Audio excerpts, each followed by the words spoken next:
Fala, turma, sejam todos muito bem-vindos a mais um Fala Que Eu Te Lucro.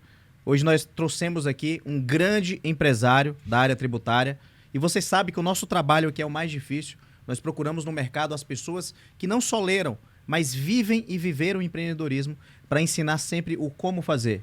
Nós vivemos no Brasil um momento um pouco insalubre para o empresário. O empresário ele não sabe como vai ser o dia de amanhã, pois estamos diante de uma reforma tributária, estamos diante de um cenário político que é um pouco duvidoso, estamos diante até agora que ontem foi assinada uma lei que o empresário vai ter que dividir um pouco mais da fatia do seu lucro com a Receita Federal. Então hoje fique aqui que a gente vai falar sobre tudo isso, pois o convidado de hoje é um cara que eu gosto, um cara muito especial, que tem uma empresa que já possui 18 anos. Ele gere processos, lidera pessoas, mais de 100 pessoas na sua empresa, é fundador de alguns negócios, tem a mente focada em ecossistema, não só em um negócio específico, mas um ecossistema dentro ali da atividade core do seu negócio, né? Ele é empresário, é especialista tributário, conselheiro de empresas formado ali pela Board Academy, professor também, tem especialidade em docência do ensino superior, grande experiência em negócio, porque a gente sabe que aprende fazendo. Eu estou aqui hoje com o fundador da Audax, que é especialista em contabilidade, da Taxal, que é especialista em consultoria tributária e recuperação de crédito. Eduardo Dias, seja muito bem-vindo. Será que dá aqui para... Aê, muito bom. A mesa é grande, muito bom. A gente está gravando em Brasília, estúdio diferente, tá? Mas acompanhe aí. Seja muito bem-vindo, Edu. Que felicidade te receber aqui, meu amigo. Bom dia, Diegão. Tudo bom? Bom dia a todo mundo. Diegão, obrigado pelo espaço. Obrigado aí pra gente poder falar um pouquinho de tanta coisa que está acontecendo aí no mundo tributário. Espero poder contribuir e a gente trazer clareza para os empresários e mostrar que, por mais que o governo tenta tirar, tem como a gente se planejar melhor e encarar essa onda com uma, vamos dizer, com uma prancha um pouco mais bem feita e não deixar a queda da água derrubar o empresário. Exatamente. A gente vai falar sobre isso. A gente vai falar sobre pagamento de imposto indevido, estratégias tributárias que faz com que o empresário aumente a margem ali com estratégias tributárias legais, dentro do contexto tributário, dentro das 4 linhas, não é? Edu, nós sabemos que 95% das empresas no Brasil pagam impostos de forma indevida. E ontem foi assinado a lei que vai fazer com que os empresários no próximo ano já? Sim. Paguem 10% dos seus dividendos. Como é que você está vendo essa lei aí e qual que é o impacto para o empresariado, na sua opinião, como especialista? Diegão, eu diria que a lei ela tem uma parte boa e uma parte ruim. A parte boa, que é a que você vai ver nas manchetes, nos noticiários, é: governo sanciona a lei que isenta as rendas das pessoas físicas em até R$5.000. Essa é a parte boa. Você vai deixar de cobrar tributos das pessoas físicas. Mas quando ele faz isso, ele vai ter perda de arrecadação. O que ele tem que fazer? Da onde ele vai tirar o dinheiro? Aí vem a parte ruim da lei. Ele vai passar a tributar mais ainda os rendimentos que saem das empresas. A carga tributária já é alta. Ele poderia recompor isso com redução da máquina pública ou voltar uma CPMF, que é um tributo que, vamos dizer, ele é menor, mas ele é a escala no Brasil todo. Legal. Ou diversas outras hipóteses que ele poderia fazer, mas não penalizar as empresas que já pagam aqui uma carga tributária alta. E no final das contas, o aumento disso tudo vai para o preço do produto, para o preço do serviço. Então a lei ela é boa, mas a forma de recompensar eu diria que vai prejudicar aí muita gente. O consumidor final é que vai acabar pagando essa conta lá na frente, né? Então o governo está isentando a pessoa física de pagar quem recebe até R$5.000 de imposto de renda, e ele está penalizando em tese a empresa a distribuir ainda, além de todos os impostos, pagar 10% do seu lucro. Exatamente. Certo? O que as empresas vão fazer? Elas vão ter que fazer ajuste de preço. Normal. O mercado vai dar uma balançada e quem vai pagar a conta na última linha são essas pessoas que tiveram a isenção do imposto de renda e estão felizes com isso. É mais ou menos isso. Isso vai acontecer. O que esse projeto prevê? São duas coisas. Esquece a parte dos 5 mil, vamos olhar agora a parte que impacta quem vai pagar a fatia desse bolo aí. Legal. Ele diz o seguinte: a partir do ano que vem, 2026, e já está valendo, a lei saiu ontem, já está no Planalto, quem quiser pesquisar lá, 15 mil e alguma coisa. Quem recebe, o empresário que recebe no mês mais de 50 mil em dividendos, vai pagar 10%. É sobre o que passa? Não. Deu 51 mil, 5.100 a empresa retém na fonte. Então afeta diretamente os empresários que recebem dividendos. E isso vai acontecer durante todo o ano de 2026. Quando for lá em 2027, a gente não faz a declaração anual de ajuste do imposto de renda? Sim. Que você olha o que aconteceu no ano anterior e faz o ajuste. Agora, essa nova regra que eu vou dizer vai alcançar todas as pessoas físicas, independente de quem seja.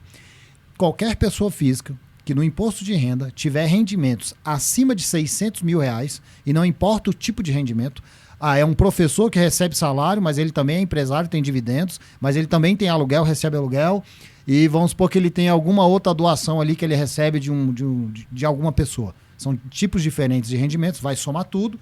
Quanto que deu? Deu 600 mil? Deu. Vamos cobrar um adicional de imposto dele. Aí começa em 0,1% e vai subindo. Quando chegar em 1.200.000, fica 10%, aí não para de subir a taxa. Então, de 600 mil a 1.200.000 vai ter uma taxa adicional. Quem ganha acima de 1.200.000 todas as suas rendas no ano vai pagar 10% a mais de imposto. Que isso, e aí não importa cara. o tipo. Aí as únicas rendas que eles tiraram foram algumas aplicações em LCI, CRI, que são rendimentos específicos que algumas pessoas acessam no mercado financeiro que já tem uma tributação ali. Então ele não vai cobrar de novo desse rendimento. Mas a maioria dos outros rendimentos vai ter essa tributação adicional. Então, o empresário vai, ao longo do ano, pagar um adicional de 10%, mas lá no ajuste anual, toda pessoa física que tiver um rendimento acima desse valor vai pagar uma taxa a mais, que o governo alega que é a taxa dos grandes ricos, das grandes rendas. Das grandes fortunas. Que é das grandes fortunas. O que a gente tem que olhar o tributo já é muito alto. Então, assim, se o tributo fosse baixo, talvez faria sentido você cobrar mais. Mas essas pessoas já pagam muito tributo. A gente vai ter a reforma do imposto do consumo, o que vai aumentar muito a carga tributária de vários serviços e produtos. E todo mundo vai pagar essa conta também. Então, tá aí, o projeto já foi sancionado e ano que vem começa a paulada. Viu? Chumbo grosso, hein? Chumbo grosso. Mas dá para se preparar. Tem muita coisa que dá para fazer para minimizar esse impacto aí. Então, quantos anos já na contabilidade? 18 anos como empresa, mas eu comecei atuando com contabilidade com 17 anos, estagiário na Infraero, que mudou aí na Infraero. Ou seja, começou com 17, está com... São quase, 41 anos, 22 anos. Mais de 20 anos na contabilidade. Mais de 20 anos atuando com tributos e contabilidade. Então, você já sabe o que vem por aí e qual que é o tamanho da pessoa que está aqui na nossa frente, né? A empresa dele, no Distrito Federal, eles são os maiores em contabilidade, os maiores também na parte de recuperação de crédito tributário, pois em um país onde as empresas pagam onde 95% das empresas pagam imposto de forma indevida, o governo tira e vocês devolvem, né? Então, ainda com base nesse assunto aqui, Nós somos o Robin Hood do empresário. O Robin Hood do empresário. Muito bom. Muito bom, muito bom. Mas vamos voltar aqui, cara, nessa questão que isso me preocupa muito, pensando sobretudo no pequeno e no médio empresário, com essa fatia de eu ter que distribuir 10% do meu lucro, sendo que eu já pago um monte de imposto. Sim. Né? Então, partindo desse pressuposto, qual é, com essa nova lei de 10%, quais são os principais ajustes que o empresário precisa fazer de imediato no seu planejamento financeiro para que ele não tenha muitos dissabores tributários no próximo ano? Tá. Vamos colocar aqui seis pontos aqui que a gente pode destacar. O primeiro deles, Diegão, nessa lei, não é mais projeto, né? Nessa lei, eu vou usar um termo mais fácil aqui. Ela divide o lucro em dois, o lucro velho e lucro novo. Lucro velho é todo o lucro que a empresa apurou de 2025 para trás, que ele pode estar numa conta lá de lucros, reserva de lucros, lucros acumulados, reserva legal e outras contas. E o lucro novo é aquele lucro que ela vai gerar de 2026 para frente. Para ele poder se blindar do lucro velho, essa lei prevê a seguinte condição. O empresário, agora em 2025, até o final do ano, então a gente está falando aí 30 dias, né? Já está acabando o mês. Está acabando. Ele tem que conversar com o seu contador e falar, olha, quanto que eu posso tirar do meu saldo de lucro acumulado e fazer uma ata dizendo, eu destino que eu tenho 3 milhões lá em lucros acumulados. Ele tem que fazer uma ata dizendo, se reuniu lá o Eduardo e o Diego deliberando que 3 milhões do lucro será distribuído até para o sócio, e tem que dizer quanto que vai para cada sócio, será distribuído até 2028. E essa ata ele tem que registrar na junta comercial. E o contador tem que fazer o lançamento contábil tirando o dinheiro do PL e destinando lá para uma conta de obrigações a pagar para o sócio. Se ele fizer isso, é como se ele estivesse salvando esse lucro velho de que se lá em 2026 ele quer tirar agora 800 mil da empresa, não tira do lucro novo, tira daquele saldo que eu guardei do lucro velho. Aí ele salvou esse dinheiro de não pagar 10%. Eu estava num cliente nosso lá que ele tem um PL dele é de 53 milhões. Desses 53 milhões, 40 milhões é reserva de lucro. Então a gente vai fazer a ata onde esses 40 milhões vão ficar guardados. O que a gente está prevendo para ele? Até 2028, ele vai economizar 4 milhões, porque ele não vai pagar 10% sobre esse valor. Então ele tem uma reserva para não se tributar em 4 milhões. Então isso, o empresário tem que escutar esse podcast, terminar e ligar para o contador. Porque muito bom isso, hein, cara? Tem 30 dias aí para você resolver. Então essa é uma das primeiras medidas defensivas. E está previsto na lei, tá? Isso não é... Eu estava falando terça-feira. Eduardo, isso não pode ser considerado simulação tributária? Não, está na lei. A lei prevê isso. Faça isso e eu não te cobro esse tributo. Então é estritamente legal. Caramba. Então existe uma forma do empresário driblar essa lei de forma legal e não pagar esses 10% ano que vem. Na realidade, a forma prevista na lei até. Legal. Propositalmente foi colocada lá, olha, você salva o lucro velho. Tá lá, é um artigo na lei. Se fizer isso, eu não te cobro 10%. Animal. Tem que correr e fazer. Só que aí o que a gente tem? O prazo é curto. Aí um detalhe que é importante, que tem muito empresário hoje, Diegão, que ele abre holding.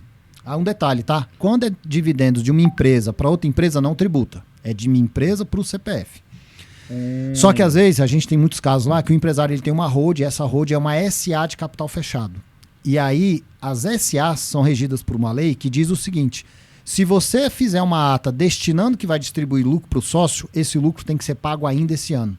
Ele não vai poder esperar para 2028. Estão dizendo que vai sair ainda esse ano uma reformulação dessa lei que saiu ontem para tirar essa regra. Por quê? Porque senão quem é SA fica proibido. Ele teria que pagar os 40 milhões agora para não tributar. Quem é que tem 40 milhões no caixa disponível? Esse meu cliente mesmo. Ele é LTDA. Ele quase ia transformar a empresa dele para SA. Eu falei, segura, transforma ano que vem. Para você poder guardar os 40 milhões. Senão, se você transformar ele em SA, você não pode fazer o que eu estou falando. A não ser que eles mudem essa lei. Então, o empresário que tem SA, que está ouvindo a gente, tem que ficar atento e acompanhar o que vai sair aí daqui até os próximos 15 dias. Né? O prazo é curto? O prazo é curto, não é um tema fácil. Não é um tema fácil. Nem todo contador está preparado para agir em cima até de um planejamento tributário e financeiro, né? Quais são os impactos disso no próximo ano? Eu diria que a gente largou um pouco na frente, por quê? Porque o projeto de lei foi aprovado pela Câmara e depois foi pelo Senado, final de outubro e início de novembro. Como eu já sabia que quem mandou o projeto era o governo, ele não vai vetar. Demorou de início de novembro até ontem para ele sancionar a lei. Mas lá em 4 de novembro a gente já começou a agir. Eu ganhei 30 dias a mais, porque eu estava lendo o projeto de lei. Só que não é comum ninguém ficar acompanhando o projeto de lei. Agora que a lei saiu, que é público, vamos dizer assim, mais notório, tem 30 dias para trabalhar. Então, ou seja, as outras empresas do setor contábil e tributário têm 30 dias ainda para aprender a lei e aplicar em seus clientes. Fazer reunião, tal, apurar, fazer cálculo. Eu trabalho com órgão público. Mas se eu tirar dinheiro do meu PL, mexe no meu índice contábil, eu tenho menos potencial de ganhar licitações grandes. Então, calma. Você tem que avaliar quanto que eu posso tirar do PL que a empresa não deixa de ganhar uma licitação grande. Então, tem um cálculo contábil que tem que ser feito também, porque senão você pode estar afetando o poder de compra de uma empresa que vende para o governo. Bom. Ou está gerando um índice de endividamento maior do que o edital permite. Ou então, seja, essa regra tem observações ali que tem que ficar atento, senão você prejudica a empresa na hora de ganhar uma licitação também. Né? Muito bom. Muito bom, gente. Vocês estão nos ouvindo aqui, o Edu falou muito aí, né, de PL. De PL, o que é PL? É o patrimônio líquido da empresa. Então, para você que é empresário e fica ouvindo hora ou outra essas siglas, eu sempre falo, tira a bunda da cadeira e estuda para aprender. Não escuta algo que você não entende da sua área empresarial e fica lá. Cara, o que é isso? Gente, galera, antigamente tinha Google, né? Hoje tem o ChatGPT, você pergunta. Não fique pensando isso, porque um imposto muito caro no Brasil é da ignorância. E a ignorância hoje é a falta de vontade de querer aprender algo novo. Né? Então o Eduardo falou de PL, falou aqui de hold, de capital SA, de capital fechado. Falou da estratégia que todo empresário tem que fazer para salvar o lucro velho. Para salvar o lucro velho, ou seja, 2025, isso. A empresa teve um lucro. Tem um lucro. Ou às vezes é acumulado de anos anteriores também. Acumular de anos anteriores. Ele precisa fazer uma ata disso. Isso. Falar para quem que vai distribuir, ou seja, eu tenho 3 sócios. Sócio tal vai receber R$200 mil, o outro sócio R$100 mil ano que vem. Enfim, você teve R$500 mil de lucro, distribui, coloca na ata e registra onde, Edu? Registra na junta comercial, ou se for empresa que é em cartório, vai lá na cartório de registro de pessoa jurídica, né? Registra na junta ou comercial. Ou se é um advogado, registra lá na OAB. Na OAB. Ouro puro. Podemos parar o podcast aqui. Esse é para salvar o lucro velho. Aí tem a estratégia para você se preparar para não tributar tanto o lucro novo. Uau! Esse é um pedaço. São 6? São 6, né? São 6. Essa foi uma. Fala mais uma. Aí vamos lá. 2026. Estamos em 2026. Vamos projetar. Aí eu sou um empresário que tiro em média da minha empresa lá 60 mil por mês. Minha empresa todo mês manda um Pix de 60 mil para minha conta como dividendos. Se eu não fizer nada, vai custar R$6 mil a mais para mim. Eu vou pegar um empresário de Manaus, que é um caso real. Aí, Eduardo, o que eu faço? Eu vou lá, me conta como é que é a sua estrutura familiar. Não, minha esposa, tem 2 filhas. Suas filhas têm quantos anos? Uma tem 25, a outra tem 27. Uma é casada, mas minha casa é grande, aí mora com o marido lá no meio, mas eu ajudo a bancar, porque eles ainda não conseguiram escalar na vida. Então você banca quantas pessoas maiores de 18 anos dentro de casa? Ele, pelo menos umas 5 ou 6, um empresário grande. Bacana. Vamos lá. Então você está me dizendo que você tira todo o dividendos da sua empresa para dar subsistência para 6 adultos dentro da sua residência. Quem é sócio no seu CNPJ? Ele? Só eu. Você confia na sua esposa? Confio. Uma das estratégias que você pode avaliar, claro que você tem que olhar acordo de sócios e proteção patrimonial, que um bom advogado empresarial vai te orientar, mas e se você passar a colocar a sua esposa com 0,1% de sócio e a sua filha com 0,1% de sócio? Quanto você gasta por mês aí para manter a sua filha lá que tem o marido? Ele, uns 20 mil por mês. Então agora, todo mês, em vez de você pegar os 20 mil de dividendos para você e pagar as contas dela, a empresa vai pagar os dividendos para ela e ela paga as contas dela. Você ganhou mais 600 mil aqui de cota. Você tem os seus 600, os 600 da sua filha e os 600 da sua esposa. 1,8. 1,8 de isenção. Desde que... só que justifica por quê? Porque o dinheiro ela já gasta, só que você que manda para ela. Então são estratégias, claro que tem que avaliar. É possível eu colocar familiares que já dependem de mim financeiramente com uma cota pequena na minha empresa para que o dividendos vá direto para eles. Então isso é uma possibilidade que dá para ser estudada para se preparar para o lucro novo, e aí você economizaria aí 10% desse valor.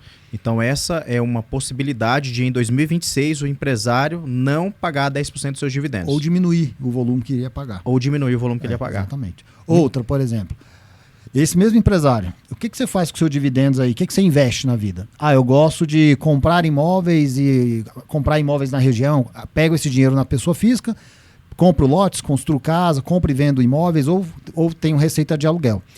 Olha o que você vai fazer agora. Você vai abrir uma holding que faz esse tipo de operação, essa holding vira sócia da sua empresa e todo o dinheiro que você vai tirar, que você quer investir em imóveis, você não investe mais na pessoa física. Você vai tirar esses dividendos da sua empresa operacional para essa holding e ela vai comprar os imóveis, ela vai ter rendimentos de aluguel.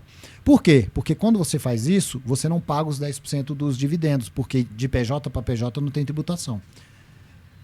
E ainda assim você vai ter um outro benefício. Com a reforma tributária do consumo, receber receita de aluguel no CPF vai ficar mais caro do que é hoje. É mais vantajoso você receber isso no CNPJ. Então, parte do dividendos dele, que ele investe no ramo imobiliário, ele não vai investir mais como pessoa física. Ele vai passar a investir como uma empresa que atua no ramo imobiliário e que é sócia da operação dele. Então, é mais uma forma dele minimizar o impacto dos 10%. Porque tem um pedágio. Ir pro CPF vai sempre olhar para esse pedágio dos 10% aí. Cara, que estratégia boa, hein? Tem várias aí. Isso aí é aquela estratégia que é o jogo por trás do jogo. E tudo dentro da lei, tá? E tudo dentro da lei. Tudo dentro da lei, nada ilegal. Quais são as 2, 3 estratégias que todo empresário precisa saber para que no próximo ano e também na reforma tributária ele não sofra tanto tributariamente? Então vamos pegar aqui o que a reforma tributária vai mudar um pouco o olhar do empresário. Vamos pegar aqui o empresário que é lucro presumido, a grande maioria. Esse empresário, Diegão, ele não está muito interessado na contabilidade e tudo. Por quê? Porque o governo cobra o tributo sobre uma margem estimada de lucro. Então, se eu sou uma empresa, eu sou um fornecedor, dou treinamento para ele, e se eu não emitir nota, geralmente ele não cobra nota. Por quê? Não tem abatimento. Só que agora, no novo modelo, tudo que você compra de alguém, seja produtos ou serviços, na regra geral, vai te gerar um IVA, um crédito de até 28%, aí, dependendo da alíquota que o Senado soltar. Então, ele vai começar a ter que se preocupar, cara, quem está me vendendo, quem está me prestando serviço, está emitindo nota? Só que tem um detalhe. Não basta ter a nota. O governo ele diz o seguinte, na reforma tributária, se o seu fornecedor for inadimplente em tributos, o crédito que você pegaria dele fica suspenso. Então o que o empresário tem que falar? Então você está me dizendo que eu tenho que ser um fiscal do meu fornecedor? Sim. O que eu faço hoje, Eduardo? Lista aí seus 40 principais fornecedores hoje, em 2025, e pede para um colaborador teu tirar a certidão negativa da Receita Federal, da Secretaria de Fazenda Estadual e do município. Os seus 40 principais fornecedores que não têm certidão negativa, provavelmente estão com alguma pendência fiscal com o governo. Se você manter eles como seu fornecedor lá em 2027, quando começa para valer a reforma, provavelmente o crédito dele vai ficar suspenso para você. Você vai receber menos 28% aí. O que você vai ter que fazer? Ou você vai ter que trocar de fornecedor, ou você vai ter que descontar esses 28% na próxima fatura dele. Só que às vezes trocar de fornecedor não é tão fácil. Às vezes é um fornecedor estratégico, não é um produto, um serviço tão fácil de achar um similar no mercado. Então ele tem que começar a olhar hoje, chamar essa galera para conversar. Porque às vezes esse fornecedor não está sabendo o que é reforma tributária. Não é que ele não quer, ele nem ouviu falar. Até porque é um tema, vamos dizer, é chato, né? Então ele começa a chamar o cara para conversar, olha, eu tô vendo isso aqui, você tem que se preparar, se estiver devendo, tem que parcelar, senão você vai me forçar ou a trocar você de fornecedor, ou a te descontar na fatura o que fica travado. Então ele vai dar tempo pro fornecedor dele se preparar para esse novo mundo que vai chegar aí. Então essa é uma, eu diria, começa a olhar pro teu fornecedor, porque não olhar para ele pode afetar o seu caixa. Cara, isso muda tudo na relação de compra e venda de fornecedor e empresa. Totalmente. Ele vai virar um fiscal do governo, né? Vai virar um fiscal do governo, o governo fecha aí agora essa relação de quem sonega. Quem sonega, não, né? Porque emite a nota fiscal, de quem não paga o imposto. De quem não paga. De quem emite, se não emite, vai passar a emitir. Então eu vou emitir, não vou pagar, mas também não vai adiantar. Tem que emitir e pagar o imposto. O assunto tributário é um assunto que o empresário não olha. Nesses encontros que a gente vem fazendo, vários bate-papos com os empresários Brasil afora, uma das coisas que eu falo, estamos em dezembro, eu até vou corrigir lá na nossa, a gente ia fazer o planejamento estratégico em dezembro, eu falei, não, vamos fazer em janeiro, que o Diegão falou que em janeiro é melhor, que já começa o ano escalando. Mas eu falo, o empresário que começar a pensar em planejamento estratégico agora, falando do ano que vem, não deixa de colocar planejamento tributário como um OKR principal. É um OKR principal que você vai desdobrar em ações, mirando ali metas e objetivos que você quer no final do ano com essas OKRs. Se deixar o tema tributário só na mão do advogado, do contador, falando, não, eles resolvem, não vai resolver? Talvez, mas o empresário tem que ter isso como um indicador para controlar ali semanalmente. O que eu estou fazendo para minimizar esses impactos? Cara, sensacional, hein, Edu? Ouro puro isso aqui, cara. Assim, eu acho que nesse momento tem pessoas que estão nos assistindo aqui, assistindo esse episódio do Fala Que Eu Te Lucro, pensando, cara, quando é que eu tive uma conversa dessa com o meu contador? É difícil, né? Será que eu já falei sobre isso com ele? Será que o contador está sabendo disso? Será que o meu contador está sabendo disso? Será que o meu contador é só um carteiro de guias que só me manda os impostos? Impostos da parte trabalhista, impostos da parte tributária? Será que o meu contador está olhando para isso? Será que ele me alertou em algum momento sobre isso? Porque senão, gente, é o momento de você pegar o seu telefone e pegar esse nosso podcast aqui e enviar para o seu contador e falar, cara, o que disso aí você sabe, para onde é que eu devo olhar e talvez até sugiro que você levante o alerta. Será que eu vou permanecer nessa contabilidade? Podemos dar uma dica para os contadores aí que estiverem ouvindo a gente, Diegão? Sim. Eu estava conversando com outro contador, o projeto do IR ainda era um projeto de lei. Ele, não, Eduardo, é um projeto de lei, cara, para lei tem que esperar sair, as consultorias... Amigão, você pega esse texto, vai lá no chat GPT e você vai escrever um prompt assim, ó. Por favor, leia esse texto para mim, interprete ele, enquanto contador, o que eu tenho que orientar o meu empresário, em uma linguagem fácil, não invente nada, que se você não falar o chat GPT vai inventar, não invente nada e me dê de forma simples e clara 10 tópicos de como eu posso ajudar o meu empresário com base nessa lei que ainda vai sair. E não pode esquecer de falar para não inventar. E outra, se atenha somente ao texto da lei, porque senão ele vai explorar. Ele vai explorar. Você faz isso aí, qualquer lei, pega a reforma tributária, essa mini reforma da renda, que a reforma tributária, Diegão, tem mais 2 projetos tramitando no Congresso, porque não acabou ainda, e tudo que tramitar lá vai mudar o dia a dia. Então, se eu não quero esperar a lei sair, alguém lá normatizar a consultoria, faz isso, ele já vai ali você já vai ter insights de coisas que você vai chamar o teu empresário para conversar. Ó, tem um projeto rodando, mas a gente já consegue se antecipar. Você larga na frente. Você se antecipa. E o empresário, poxa, meu contador tá antenado, o negócio tá lá no Congresso e ele já tá me dizendo como me preparar para uma lei que ainda vai sair.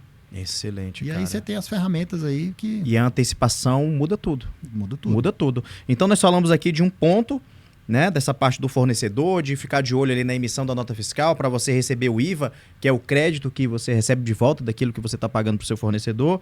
Caso ele não esteja adimplente com o seu imposto, significa que você não recebe o seu crédito, então isso é um alerta. Fica travado. Fica travado. E qual que é o outro?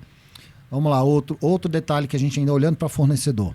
Se você tem um fornecedor que ele é do Simples Nacional, ele vai te gerar menos crédito.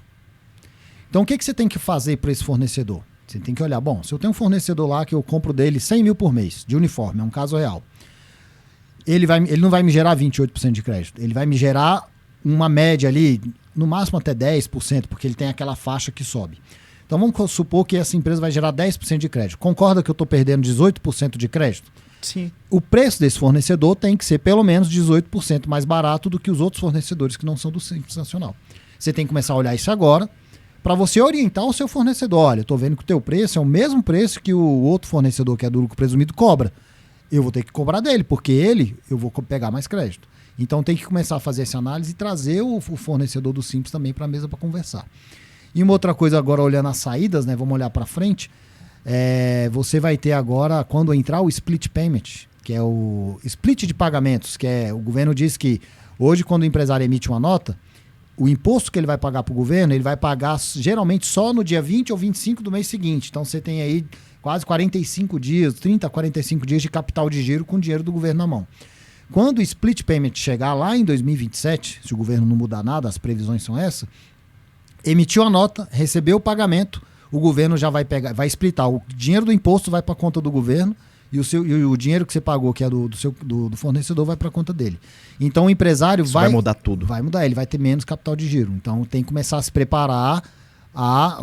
Aí é um estudo financeiro na empresa dele, o quanto que isso impacta no meu giro de caixa, no meu capital de giro, no meu fluxo de caixa aqui, para eu ir condensando e não depender mais desse capital de giro. A gente tem 1 ano e pouco aí, daí tem um tempo bom para se preparar. O importante é começar a fazer algo agora, né? Não ficar esperando. Ou seja, aquele prazo que o empresário tem hoje de agir ali, pô, acabei de vender dia 1º de janeiro. Ele teria ali até, quem é Simples Nacional, até o dia 20 de fevereiro para pagar esse imposto da receita que ele gerou. Então, Exatamente. Tudo que ele recebeu ali, ele teria um prazo para pagar esse imposto. Com o split, não. Com o split, ele vendeu, vai dividir a parte do governo em cima da sua alíquota e a parte fica para ele. Exatamente. No ato. No ato. Então, aquelas declarações de financeira, aquelas declarações ali que tem que as empresas, as adquirentes e subadquirentes enviam para o Banco Central e Receita Federal, agora ela já envia o imposto direto, não é mais uma declaração. Já vai direto. O governo ele vai abrir o sandbox, que eles vão chamar empresas de tecnologia, se já não está fazendo, para estruturar como que vai ser o split payment. Provavelmente não vai ser ele que vai rodar a operação, mas ele vai vincular as empresas financeiras, porque às vezes eu estou fazendo um pagamento por um grande banco, sei lá, o banco XPTO. Bom, então aqui tem que estar vinculado o split payment para poder fazer. Não, eu estou fazendo um pagamento por uma fintech, por uma carteira digital. Então ele vai criar vínculos que essas empresas possam fazer esse split lá e mandar o dinheiro para o governo. Isso é sério e isso vai quebrar muita empresa. Parece que é um episódio aqui de pragmatismo, galera.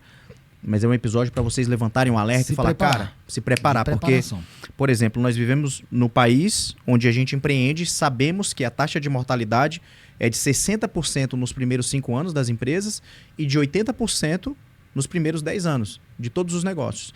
E muita empresa, ela vive com esse prazo de ciclo financeiro de eu recebo aqui, mas eu vou pagar o imposto só lá. Então eu começo a honrar as minhas contas de aluguel, de internet, de fornecedor nesse prazo e vou fazendo caixa no período para pagar o imposto lá na frente.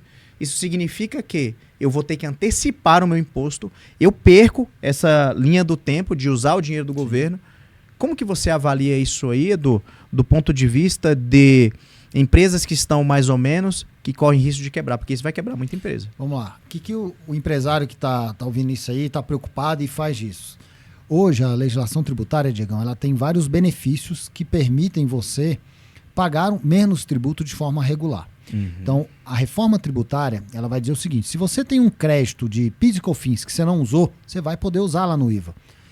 Então, ou crédito de outros tributos, de ICMS. Então, o que o empresário tem que olhar agora? Cara, será que tem algum tributo que eu paguei errado, algum benefício fiscal que eu poderia estar usando que eu não usei, e que se eu começar a olhar agora, para dentro de casa agora, eu acho algum crédito tributário meu legal, e que isso, se eu não usar agora, eu vou poder usar lá para bater o impacto do IVA lá na frente?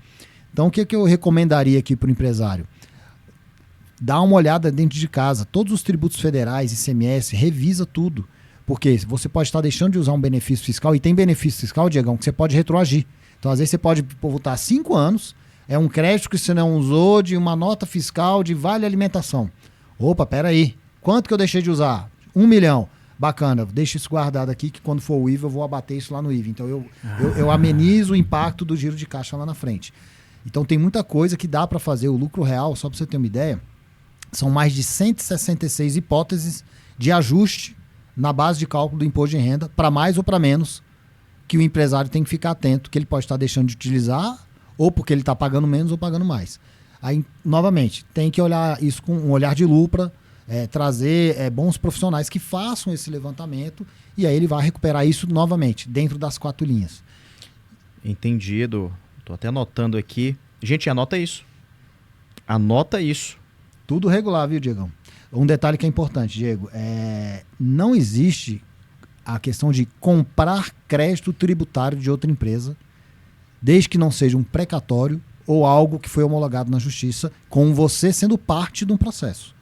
Então é muito comum, não, veio aqui, apareceu um empresário, ele tem um crédito PIS/COFINS, vai me vender, ou um crédito de uma nota da Telebrás lá de 1940. Sai dessa, Bino, que é fria. Furada.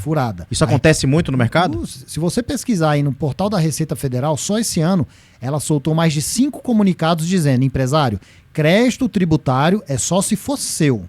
De terceiros, só via precatório ou homologado na justiça. Administrativamente, você vir aqui querendo reduzir o seu tributo, dizendo que está pegando um crédito de outro, vai voltar. Está lá, ela já disse. Mas ela afirma, se for imposto seu, que você identificou, faz o procedimento legal, tem uma norma que diz como recuperar esse tributo. É uma instrução gigantesca. Você pode compensar, pode restituir, mas tem lá o procedimento. Faz o procedimento do jeitinho que foi escrito, que ela vai te devolver o dinheiro. E vocês fazem isso, né? Recente eu até estava conversando com uma amiga que é uma grande empresária da área de telecomunicações, dessa parte de infra, que a gente indicou lá para a Audax, principalmente para a Taxal. E a gente conversando essa semana, ela me agradecendo, ela falou assim, eu acho que eu falei para vocês, eu mandei um print lá no grupo, e ela falou, muito obrigado pela indicação. Porque só esse mês nós economizamos 600 mil reais de impostos. E aí ela me falou um detalhe depois, a gente fez uma reunião, e ela falou, não, e cara, não tem custo nenhum. O William e o Eduardo, eles fizeram uma revisão de tudo que a gente tinha e não cobrou nada. Ou seja, essa revisão que você disse aqui, que é importante a pessoa fazer, o empresário, para saber se tem algo ou não de crédito, vocês não cobram por isso. Não, como é que é o modelo, né? Porque o empresário, às vezes ele, eu vou pagar por um estudo e depois eu não quero fazer, tem risco. O que a gente criou um modelo, foi adaptando, né? Na realidade, foi ouvindo os empresários, é assim. Você quer receber um diagnóstico, se tem tributo pago errado ou não? Eu não te cobro pelo diagnóstico. Mas aqui eu vou te dar uma expertise tributária. Foi o caso dela, olha, você é lucro presumido e você está pagando mais tributo do que deveria e nesse caso aí a gente conseguiu retroagir. Você não é nem obrigado a fazer esse serviço com a gente. Você recebe o relatório e não me paga nada. Mas você vai assinar o NDA com a seguinte regra. Se você decidir não fazer, durante 5 anos, também não faça com mais ninguém, porque eu estou te dando uma expertise. Boa. Mas se você decidir fazer, quando eu recuperar o tributo para você, só depois que o governo te devolver, aí um percentual dessa devolução você me passa. Ou seja, vocês fazem todo o trabalho... Espera com ele junto, a Receita devolver. E eles vão pagar vocês com o dinheiro que estava perdido lá na Receita Federal. Exatamente. O pedido de restituição. Em outubro ou setembro, a gente bateu o recorde lá na Taxal. Foram mais de 12 milhões de restituições em conta do empresário. A cartinha da Receita lá, legal, que sai no ECAC, no portal de mensagens do governo. Olha, estou restituindo para os clientes. Então foi um recorde de mais de 2 milhões em um único mês. Excelente, ela devolvendo o dinheiro para o empresário, porque ela fiscalizou, viu que o empresário fez o procedimento correto para pedir a restituição, retifica a declaração, arruma a apuração, e aí se está tudo certinho, ela faz a restituição na conta do empresário. As empresas no Brasil, eles pagam normalmente mais impostos indevidos ou menos? Vou pegar os clientes da Taxal, a gente está aí desde 2017 fazendo esse trabalho de planejamento com a Taxal, antes a gente fazia via contabilidade. Até hoje, só 3 empresas que a gente entrou e nós não achamos nada. Que o relatório foi um referendo assim, olha, empresário, você já faz tudo que a legislação permite. Só 3. A gente já deve ter analisado aí mais de 300 empresas. Então você está colocando aí quantos por cento ainda nesse total, né? O Brasil é um manicômio tributário, né, cara? E não é porque é só erro não, Diego. É muito benefício fiscal que às vezes está numa IN, às vezes é uma lei, às vezes está numa solução de consulta que não é tão público, não é tão divulgado. Às vezes é um acórdão do CARF. O CARF é um órgão, um julgador dentro da Receita Federal que ele julga as defesas, contribuinte versus fisco. Mas às vezes ele solta um acórdão dizendo, olha, essa regra aqui a partir de agora não é para fiscalizar mais. Só que isso não é tão divulgado, você tem que estar atrás. Então não é tão claro para as empresas, para os profissionais. Então a gente vai muito nesse âmbito, deixa eu ver o que os fiscais estão julgando e que eles já estão permitindo que as empresas usem esse planejamento tributário de forma regular. Então é muito complexo. Então a gente vai dizer, mas é incompetência de quem está lá. Não é. Porque é uma questão complexa. É por isso que a gente tem uma empresa de profissionais só fazendo isso. Todo dia eles estão lendo todos os acordos do CARF, todas as soluções de consulta, todas as decisões do STJ, do STF, dos tribunais na área tributária e o que isso impacta os nossos clientes atuais, se dá para recuperar, se não dá, se eu tenho que entrar na justiça para pedir esse benefício, porque às vezes você não briga administrativamente, você vai lá na justiça garantir o direito daquele benefício que às vezes a Receita Federal ela não reconhece, aí você não deixa o dinheiro na mesa, você vai para a justiça brigar por isso. Um dinheiro que está na mesa, mas muito além da mesa, é totalmente desconhecido. Teve uma audiência pública do procurador da Fazenda Geral, deve ter uns 3 anos isso, que ele falou, a Receita Federal ela tem conhecimento de mais de 1 trilhão em tributos que ela já sabe que foram pagos de forma errada, mas ela não pode falar com o empresário. Ela pode cobrar o que pagou a menos, mas ela não fala o que pagou a mais. Mas ele falou isso numa audiência pública. Empresário que sabe procurar o seu direito da forma correta, tem recurso aqui na mesa para ele poder buscar.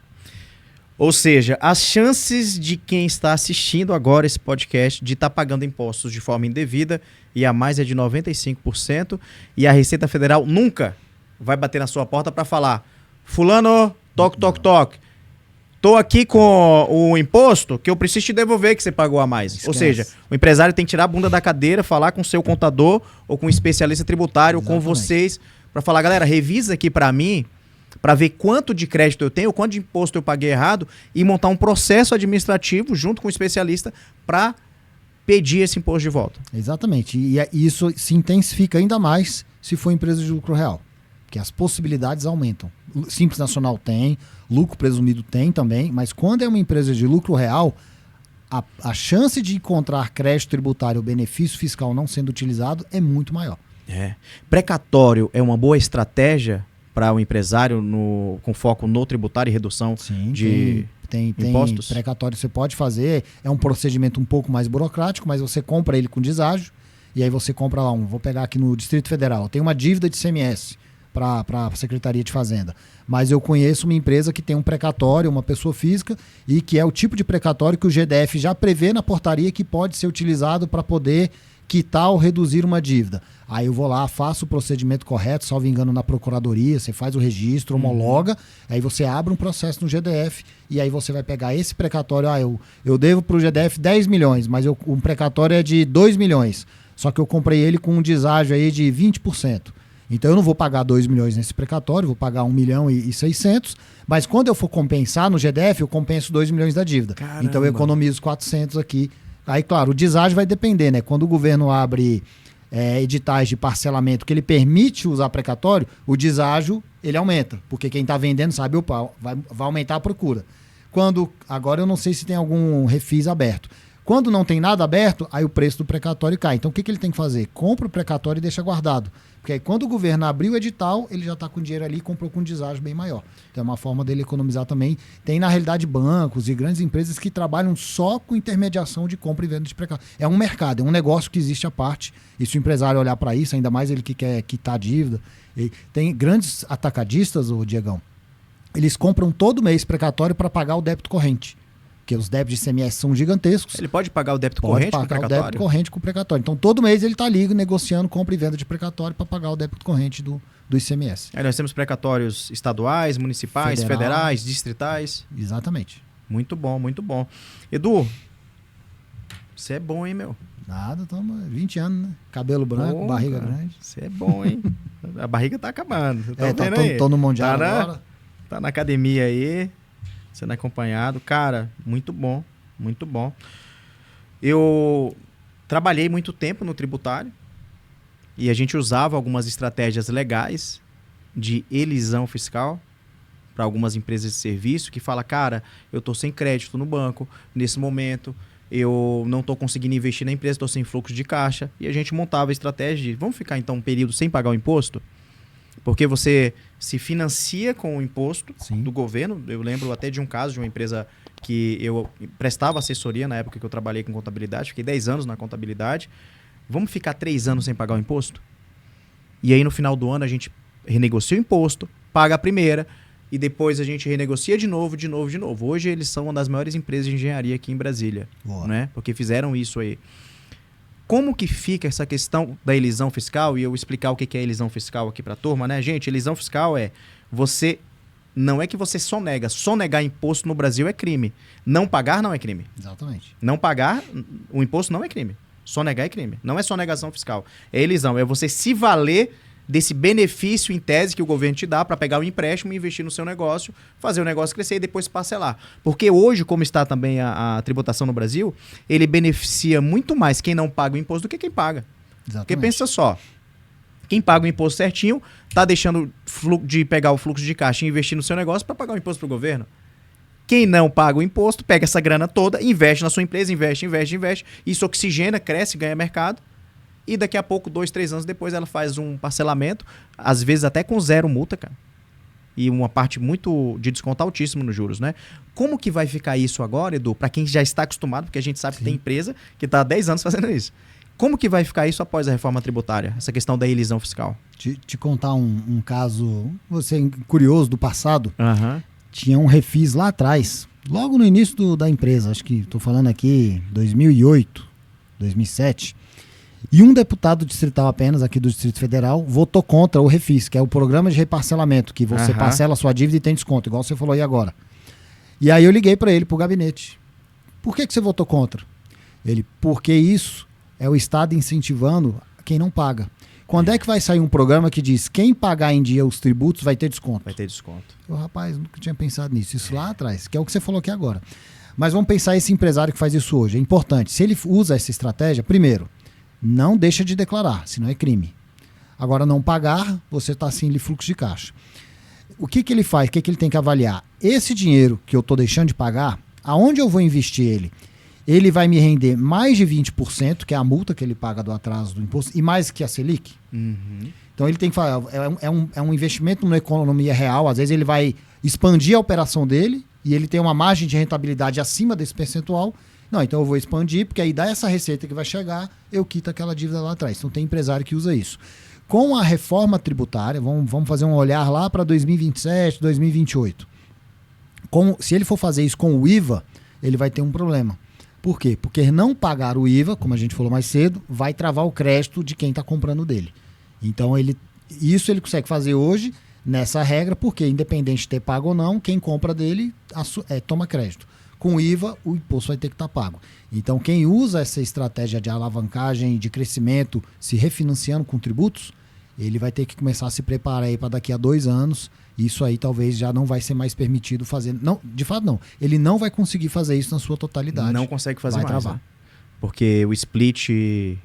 Primeiro que tem o split payment, quando estiver rodando, e sem o split payment, se ele não pagar o tributo dele, quem comprou dele não vai tomar crédito. Então, se eu sou uma grande concessionária de veículos e eu contrato essa construtora que você falou aqui, ele ele é o cara que constrói todas as minhas operações. E aí ele vai lá e me emite uma nota de prestação de serviço de construção civil de 1 milhão. Só que ele não pagou esse imposto, porque ele está fazendo essa alavancagem aqui.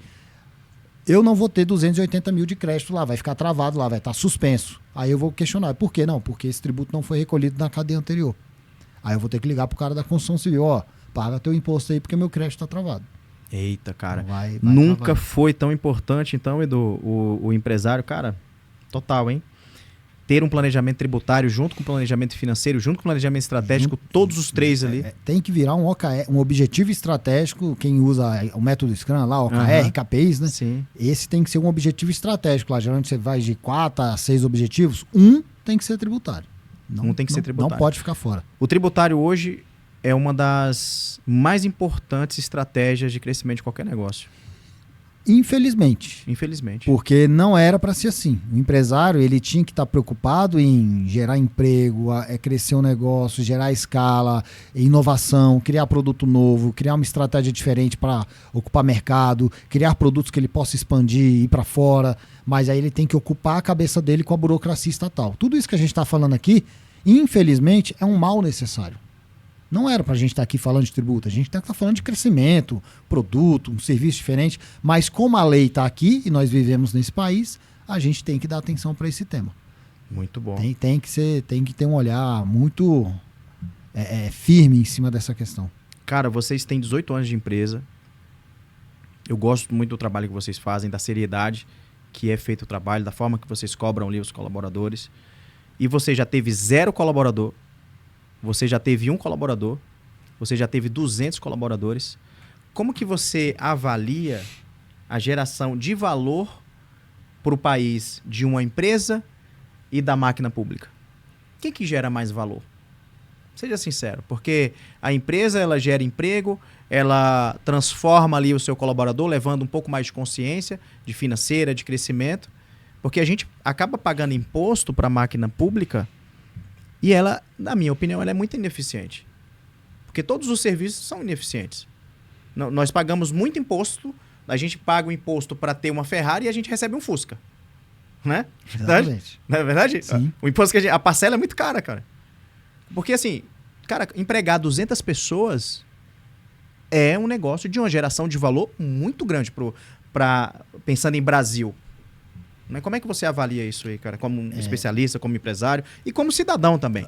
Infelizmente, aí o empresário ele é mal visto no Brasil. Uhum. Trabalhar para ter uma renda melhor, um recurso maior no Brasil, é mal visto.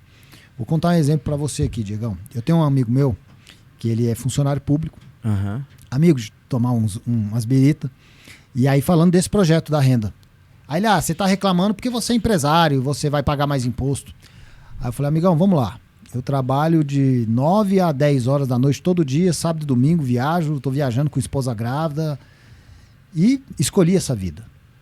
Você é funcionário público e nada contra, tem que ter bons funcionários públicos, senão o país não existe. Mas você optou ser funcionário público porque você quer estabilidade, você quer poder desligar depois das 18. Não estou dizendo que todos são assim, tá? Tem funcionário público que trabalha pra caramba, eu conheço vários. Estou falando desse. Você conhece vários? Eu conheço vários. Que trabalha pra caramba. Banco Central tem uns caras fenomenais. É, Tem alguns órgãos. Eu conheço, a própria Receita Federal tem uns caras Eu conheço bons. poucos que trabalham muito. É a minoria, cara. Mas eu falando desse. Tá. E aí, Alberto, por que você escolheu? Não, por isso que eu quero estabilidade, eu não quero ter essa dor de cabeça que você tem 18 horas. 18 horas eu quero... Ele é solteiro, então eu quero curtir minha farra, viajar, e ele viaja muito. E é uma opção de vida, e não está errado. Ele optou essa vida, tem essa modalidade e ele foi para lá. Eu falei, mas essa sua opção de vida, amigo, não vou nem citar o nome dele aqui para não expor, faz com que você tenha uma renda menor. A minha renda é 5, 6 vezes maior que a dele. E ao você defender agora que o governo dê esse benefício, ele vai ser beneficiado. Então você está querendo dizer que eu escolhi trabalhar mais, eu optei ter uma qualidade de vida, vamos dizer, menor, porque não tem equilíbrio, né? Você tem que escolher. E isso, quem paga o preço é minha esposa e minha filha, eu e minha esposa. E agora, a minha filha, o dinheiro, o tempo que ela está deixando de ter comigo, que era para ela ter uma vida melhor, esse vai para você. Ela está pagando o tempo dela para você. Porque se você quisesse ter uma renda maior, você tem total condições, na área de tecnologia, de criar um sistema, de usar o MIA. Se não quiser, vai virar motorista de Uber. Mas você tem total capacidade técnica e intelectual de crescer, de montar um negócio. E você poder alavancar a sua vida. Mas você optou por não fazer. Então não é justo que quem optou por fazer isso pague a conta de quem optou não fazer. É diferente se a gente estivesse falando, Diegão, de uma pessoa que mora numa favela, num lugar que ele não tem nem capacidade intelectual de pensar como melhorar de vida. Essa galera sim tem que ter assistencialismo do governo, tem que ter ajuda. Mas o projeto não beneficia só essa galera, beneficia várias pessoas que poderiam melhorar de vida gastando um pouco mais de energia, optando ter menos equilíbrio e falando, não, eu vou gastar mais energia numa fase da vida enquanto eu posso para ter um benefício futuro. Então, quando a gente olha o empresário, ele é mal visto. Não, o empresário tem que pagar a conta. O empresário, ele é mal visto. E o pior, o dinheiro, você falou, vai para a mão do Estado, esses 10% vai lá para o governo. Será que vai voltar em saúde, segurança, educação, que seria moradia? Ou vai para uma rachadinha, quatro pilares, né, ali que não tem como você quarteirizar? Ou vai para algo que a gente sabe que vai para financiar uma campanha pública, ou você vê aí escândalo do INSS. Então, às vezes, na mão do empresário, isso volta muito mais rápido. Ah, mas o empresário... Tem muito empresário bom e tem muito empresário ruim. Dos que eu conheço, a maioria é correto. Ele está lá, ele gera emprego, ele quer que o funcionário dele tenha uma vida boa, ele quer dar educação, ele quer que o funcionário dele cresça. Quantos empresários, Diegão, não quer que tenha um empresário ali que um dia se torne sócio do seu negócio? Total. Por quê? Porque ele sabe que se ele se tornar sócio, a empresa vai crescer. Só que agora ele vai ter menos recursos de caixa para investir. Porque se eu tenho que passar isso aqui, minha empresa vai fazer essa retenção, ele vai ter menos, ele vai ter que distribuir essa parcela do lucro e a empresa vai ter que pagar essa conta aí. Então, o impacto para a sociedade ele é grande. Você vai ter aí, pega a reforma tributária, Diegão, empresa de serviços, o tanto que vai, eu tava num cliente essa semana. Eu fiz os dois cálculos para ele. A reforma tributária vai impactar no caixa dele em 116 mil por mês. Ele já vai ter que começar a pensar como passar isso para a ponta. Um cliente vai ter um impacto mensal de 116 mil por mês após a reforma tributária. Agora, com esse projeto do imposto de renda, é mais 80 mil mês. Então, você está falando em quase 200 mil por mês de duas leis novas de impacto no caixa desse empresário. E ninguém está falando sobre isso. O que ele vai fazer? Eduardo, eu ia expandir minha operação, vou segurar. Não vou expandir, eu estava querendo... ele trabalha em Brasília e Goiânia. Brasília e Goiás. Brasília e Goiânia. Ele estava querendo expandir para outras áreas. Ele vai segurar. Por quê? Como é que ele vai investir se ele sabe que o caixa dele daqui a um ano ele vai ter que se virar com 200 mil a menos? Então o que ele vai fazer agora? Deixa eu dar uma rezinha aqui no meu programa de expansão, porque eu tenho que avaliar. Primeiro eu tenho que avaliar se eu não vou ter que reduzir minha estrutura atual. E aí ele vai ter que... Então, ou seja, um empresário já decidiu, freia o plano de expansão da empresa. E o plano de expansão seria o quê? Novos produtos, novos serviços, mais funcionários, mais gente para mais base, ou seja, mais emprego. E ele vai dar uma ré, por quê? Porque ele já sabe que vem aí uma onda que vai tomar 200 mil do caixa dele. Claro, ele vai se preparar para esse impacto ser menor. Tudo isso que a gente falou no início, ele vai fazer. Então, talvez esse impacto seja menor. Se ele não fizer nada, é 200 mil no caixa. Se ele se preparar, esse impacto vai ser um pouco menor.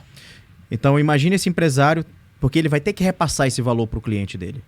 Ele vai fazer uma estratégia de precificação, né? De custo, volume e lucro. Qual que é o custo da minha operação, qual que é o volume que eu vendo hoje, qual que é a minha margem, qual que é o meu lucro em cima disso e fazer uma precificação para passar para o cliente. Mas nem sempre o cliente dele vai receber com bons olhos. Talvez o cliente vai ter resistência. Sim. Talvez o cliente seja sensível a preço. Então, de repente, ele pode acolher esse prejuízo e não passar para o cliente, a empresa dele deixa de crescer. Quer um outro exemplo prático? Sim. Enquanto a reforma tributária ainda estava lá no Senado, tem um senador de Brasília, que ele era o presidente da Comissão de Assuntos Econômicos. E ele chamou a gente lá e a pergunta que ele fez, ele vai ou não vai aumentar tributo para as empresas? Porque o governo diz que não vai. As empresas vêm aqui dizer que vai. Cara, eu preciso de alguém sério, imparcial, me prova, vai ou não vai ter aumento? Eu falei, amanhã eu volto. Aí fomos lá, peguei o meu condomínio onde eu moro, peguei a fatura de uma empresa, aquela que terceiriza a mão de obra, que geralmente é o maior custo. Era 300 mil por mês que ela cobrava lá do condomínio. Falei, essa empresa, como eu tenho os documentos dela lá, eu vou simular ela no novo regime. A fatura de 300 mil subia 335, 340 mil. Subia um valor alto, porque ela era repassando para o condomínio. Quando ela repassa para o condomínio, o custo do condomínio aumenta, a repartição de despesas aumenta, a minha taxa condominal aumentava, acho que era 4% por mês, só de um fornecedor. Repassando. Se 100% do aumento da carga tributária fosse incorporado pelo condomínio. Aí eu mostrei para ele, tá aqui, senador. Na prática, não vai aumentar para as empresas, se ele conseguir repassar 100% para frente.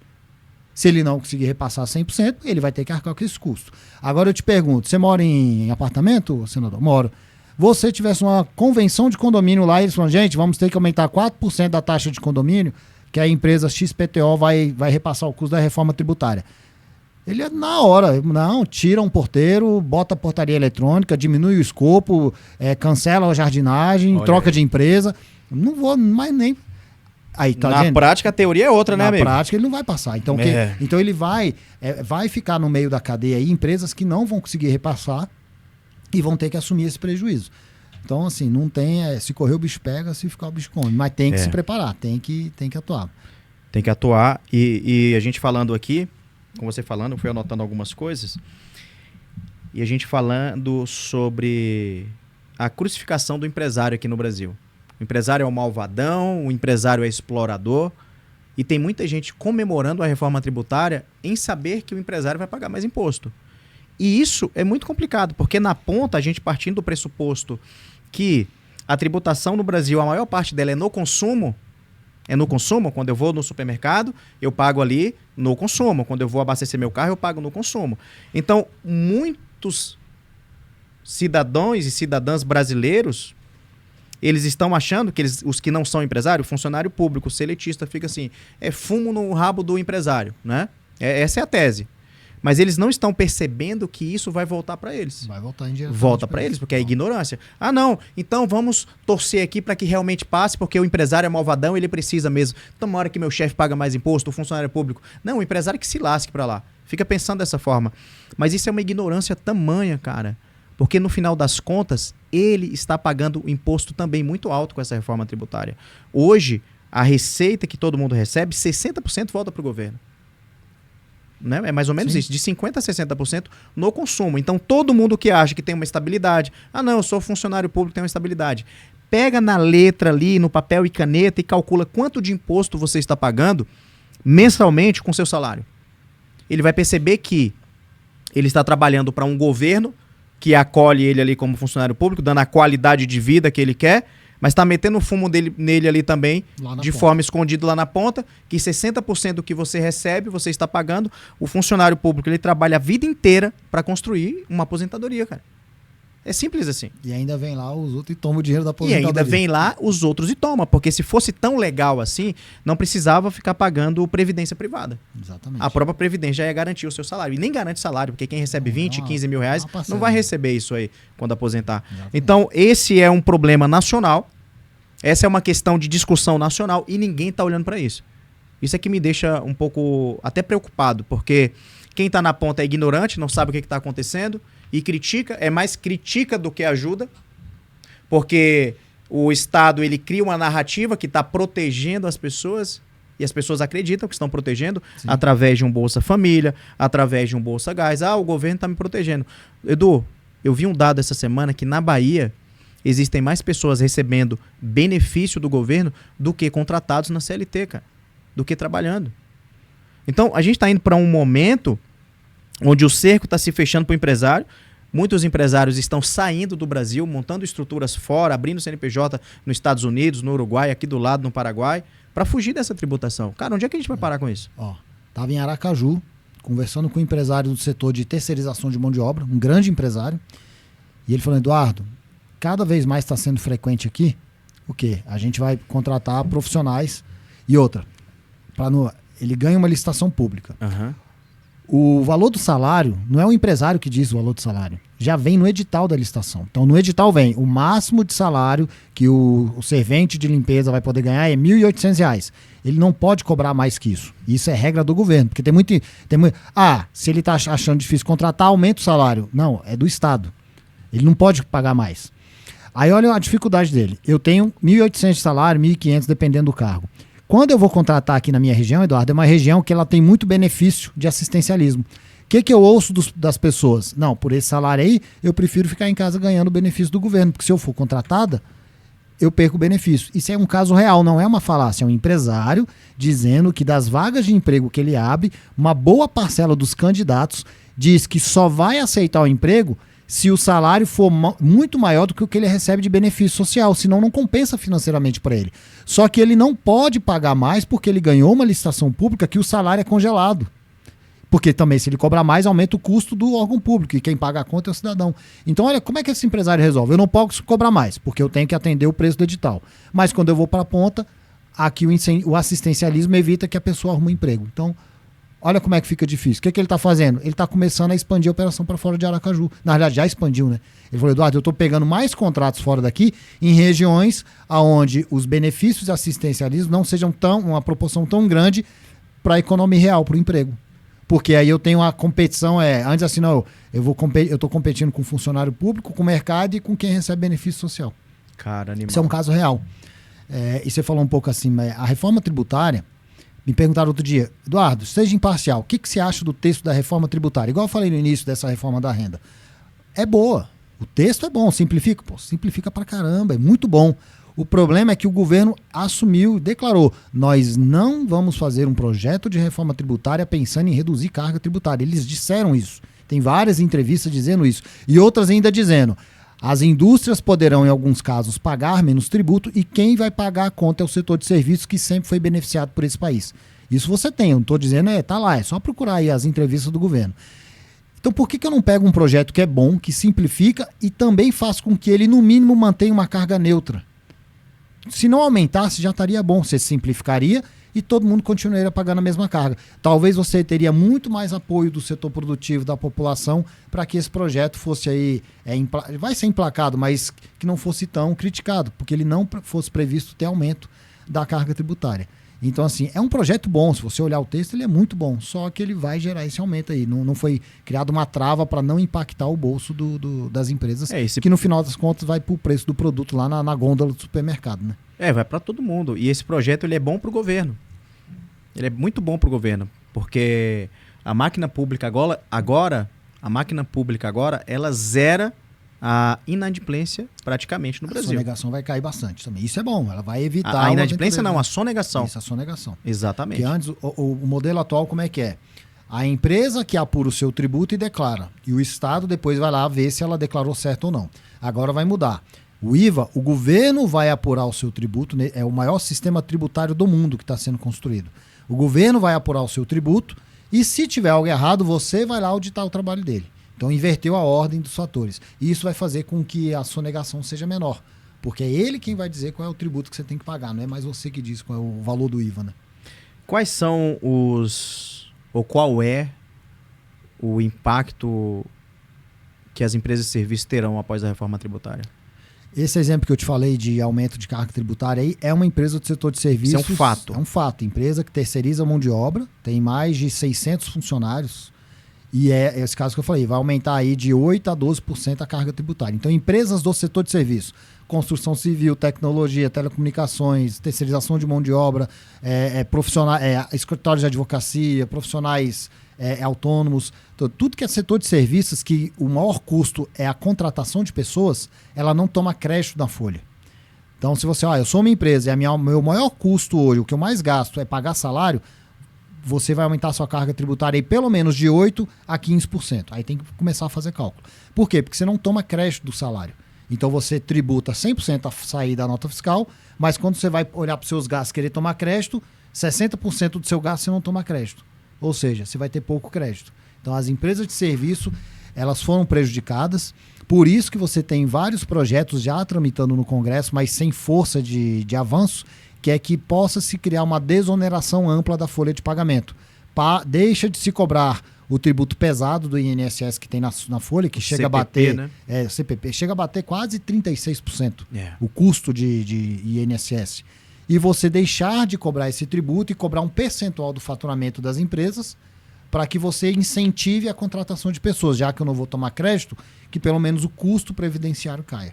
Mas são projetos que ainda não tiveram avanço, por isso que os empresários que às vezes estão aqui ouvindo a gente têm que apoiar aí as suas associações de classe, sindicatos, federações, procurar saber quais são as federações, as associações, sindicatos que defendem essa bandeira no Congresso, que estão lá fazendo um lobby político, que não é errado fazer lobby político, para que passem projetos de lei que reduzam a carga tributária da folha.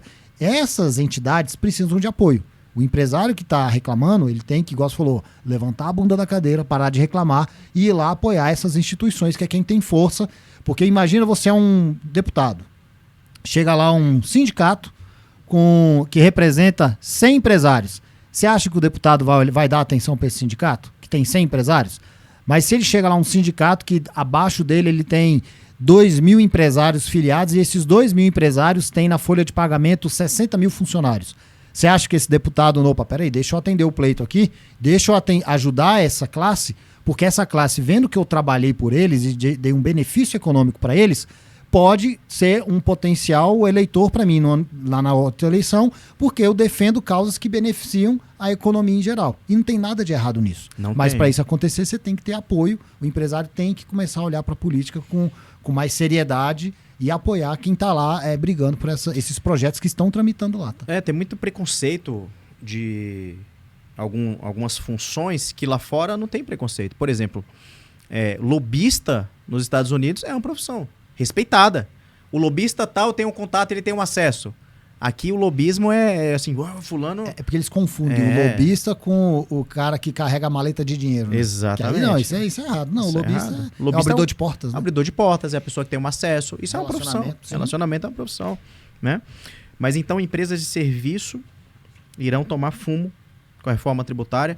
Qual que é o regime tributário para cada tipo de segmento, assim, de forma rápida, que é melhor, que a empresa de serviço tem que olhar para, de repente, migrar ou mudar? E qual que é o pior? Vamos olhar assim, sou uma empresa de serviços hoje, vamos pegar aqui, sou uma empresa de serviços e estou no lucro real. Lucro real. O IVA vai ser o mesmo, lucro real, lucro presumido não muda. Mas será que essa empresa de serviços não está pagando mais imposto de renda ou contribuição social do que deveria se ela fosse para o lucro real? Se ela não estivesse lá usando os benefícios que o lucro real permite? Uhum. Aí, claro, tudo tem que fazer cálculo. Será que compensa? Eu vou dar exemplo. Hoje você tem a terceirização de mão de obra. Então, será que compensa uma parcela da máquina que eu tenho na minha folha, e em vez de ficar na minha folha eu não tomar crédito, eu terceirizar essa mão de obra para um terceiro, e aí sim eu vou pagar uma nota fiscal e eu passo a tomar crédito disso? Será que no cálculo não compensa mais? Então, essas são algumas estratégias que ele pode já começar a fazer para se planejar lá para frente. Mudar o regime tributário, olhar para os tributos que ainda não foram alterados, imposto de renda e contribuição social continua do mesmo jeito, não mudaram ainda. Inclusive, nesse texto, Diegão, que aprovou ontem, tem um detalhe importante, que aí os empresários têm que ficar atentos. A gente falou aqui que o empresário vai pagar 10% a mais de dividendos, regra geral. Uhum. Só que o projeto ele tem uma regrinha. Quando soma o imposto de renda e a contribuição social que a empresa paga. São 2 tributos que são incidentes sobre o lucro da empresa. Quando você pega esses tributos mais os 10%, soma tudo, somos 3, e divide pelo lucro contábil da empresa, se der mais de 34%, a diferença que passar, vamos supor que deu 38%. Opa, esses 4% está previsto na lei que vai ter um redutor, o governo vai devolver. Então ele está dizendo o seguinte, regra geral, tá? Porque bancos, instituições financeiras, o percentual é outro. Regra geral, imposto de renda da empresa, contribuição social e esse tributo novo, os 10% dos dividendos somados, não podem passar de 34% do lucro da empresa. Então tem que começar a fazer cálculo. Quantos por cento é hoje o imposto de renda e a contribuição social da sua empresa? É 20? 25? Já é 34? Se já for 34, você não vai pagar os 10%. Mas a maioria das empresas não chega em 34 hoje. É bem menos. Então ele tem que somar os 3 e não permitir... Pulo do gato, hein? É um planejamento tributário previsto na lei. E é um pulo do gato, tá escondido. Tá lá. Como que vai ser esse redutor? Tem que esperar normatizar. Tá? A lei prevê a condição, mas não diz como que se executa. Mas está lá previsto, agora a gente tem que aguardar aí a Receita Federal regulamentar a norma e dizer, o caminho para pegar esse redutor é esse. A gente estava falando mais cedo no bastidor, e eu achei muito interessante aproveitar aqui para a gente abrir também, já que a gente mergulhou muito no tributário aqui nesse podcast. Eu acredito que quem está assistindo esse nosso podcast também teve uma grande aula, cara. Parabéns, viu? Tamo junto. Parabéns, cara. A ideia é essa mesmo, é trazer clareza, né? Clareza. Clareza faz com que a gente tome decisões mais assertivas. E a gente falou da Lei 123 de 2006, a Lei Complementar do Simples Nacional, e falamos também dessa lei que foi assinada ontem, e que existe aí talvez um impacto em todos os regimes tributários, né? No Simples Nacional, no lucro presumido, no lucro real, que é a tributação normal, talvez também no RET, né? No regime especial tributário ali para quem mexe com incorporadoras. Mas vai mudar mesmo o Simples Nacional, que é a grande maioria? Você parece que adivinhou que eu estava conversando hoje cedo com vários tributaristas aqui nos grupos que eu tenho. O que vai acontecer? Tentar colocar o que é jurídico de forma clara. Essa lei que foi aprovada ontem, que prevê Qualquer pessoa jurídica que pagar dividendos para qualquer pessoa física, 10% se superar 50 mil. Ele não especificou qual é o regime tributário da pessoa jurídica. É qualquer uma. E essa lei é uma lei chamada lei ordinária. Porém, as empresas do Simples Nacional, elas seguem a lei complementar 123, lei complementar, que não é ordinária. E nessa lei tem um artigo que diz: quem é do Simples Nacional e a pura contabilidade regular pode pagar dividendos sem tributar dividendos, pode pagar lucro sem ser tributado esses dividendos. Aí agora o que está se discutindo? Bom, a nova lei, ela criou uma regra nova e ela não tirou as do Simples fora, ela não citou. E a dúvida é, quem é do Simples segue essa nova lei? Não segue? Se eu não seguir, a Receita Federal depois, será que ela vai? Não, a nova lei não especificou. Então eu até já conversei com alguns tributaristas. E aí, pessoal, eu faço vista grossa se eu sou do Simples, vale a lei complementar? Eu não faço, não me preocupo em fazer a ata agora. Eu vou dizer o que eu estou orientando. Vamos fazer a ata para todo mundo, registra. Vai ter discussão, isso aí em breve esse tema vai começar a ficar mais quente, e aí você vai começar a ver as interpretações e talvez em algum momento o próprio Estado se manifeste sobre isso, dizendo se a lei ordinária, o legislador, ele quer alcançar todo mundo, ou se não, se ele deixou de citar, mas a lei do Simples está protegida. Então é uma lacuna, uma interrogação que tem que ficar com quem é do Simples, tem que ficar acompanhando, mas não esperar, porque a gente não sabe se essa interpretação vai sair esse ano ou ano que vem. Faz a sua ata, que a gente falou no início, se prepara, e se depois falarem que não te alcança, ok, aquela ata ali, você não precisa seguir ela. É mas melhor se preparar do que... se preparar. Porque se não se preparar... E os tributaristas aqui, uma galera boa que eu participo, joguei lá, Eduardo, primeira vez que eu tô vendo alguém trazer essa dúvida. O outro, rapaz, eu acho que a lei, ela quer ver todo mundo. Então, até profissionais da área que militam em tributário todos os dias, que eu esperava, não, Eduardo, vamos ver, vou dar uma estudada, vou aprofundar. Ou seja, não está claro. E você tem grupos aí da PUC, Tem a galera aqui que é pessoal que está lá participando das comissões da reforma tributária, lá dentro do governo, pessoal de universidades de USP, lá de São Paulo, a galera boa, que dá curso, pós-graduação, grandes bancas de advogados de São Paulo lá, que são referências na área tributária, estão aqui. E é o pessoal que agora... Vamos interpretar isso aí, ver como é que a gente orienta os empresários que estão no Simples Nacional para se preparar para esse novo tributo aí que vai chegar, né? Que já chegou, né? Muito bom, Edu. Muito bom. Clareza, muita clareza. Cara, aprendi muito aqui, tá? Umas 200 páginas aí da agenda. Não, anotei muito aqui. Aprendi muito aqui. Muito. Caramba. Cara, muito bom, hein? Muito bom. A gente acredita que a chancela do empresário é o lucro. Por que a gente fala muito isso, que a chancela do empresário é o lucro? Pois todas as empresas que têm fins lucrativos, a finalidade dela é o quê? É chegar ao lucro. E quando a empresa ela não tem lucro, sendo uma empresa com fins lucrativos, significa que ela está sendo mais sócia da Receita Federal do que do seu próprio negócio. Porque mesmo ela não tendo lucro, a Receita mensalmente ou trimestralmente vai lá e pega a parte dela. Certo? Certo. Então significa que o empresário que abre empresa e não tem lucro, ele é mais sócio do Estado, paga o imposto para uma empresa que é ineficiente e não entrega.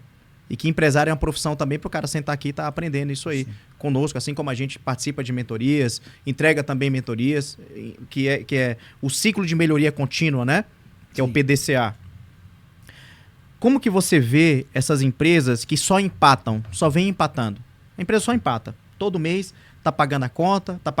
Não, eu tô pagando a conta, tô tirando meu prolabore, tô tirando minha parte ali. Porque para esse empresário, na cabeça dele é assim, Edu, o lucro que a empresa dele é o que sobrou, não é lucro. E o que sobrou é dele. Não tem uma reserva financeira, tá vivendo no regime de caixa, o que entra já sai. Como é que você tá vendo essa galera, que a maioria dos empresários são assim no Brasil, infelizmente, como que você vê essa galera após a reforma tributária? Bom, vamos fazer dois olhares aqui, Bora. Do empresário e do não empresário. Vamos Bora. pegar aqui, você falou, tem muitas pessoas que abominam o empresário. Vamos pegar essa pessoa, independente do que ela faz da vida. Essa pessoa, às vezes, ela tem lá um recurso e ela quer investir. Ela pode fazer uma aplicação financeira, mas ela, às vezes, muitos dos casos, eu vou comprar uma ação na Bolsa de Valores. Comprar uma ação, o que ela está fazendo? Vou me tornar acionista minoritário de uma outra empresa.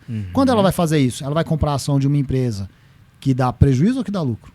Que dá lucro? Ela vai comprar uma ação de uma empresa que tem uma boa gestão e que consegue pegar aquele recurso que ele aplicou e de vários outros investidores, aplicar na sua operação, rentabilizar aquele dinheiro, ou seja, transformar ele em lucro e um pedaço desse lucro retornar para quem investiu.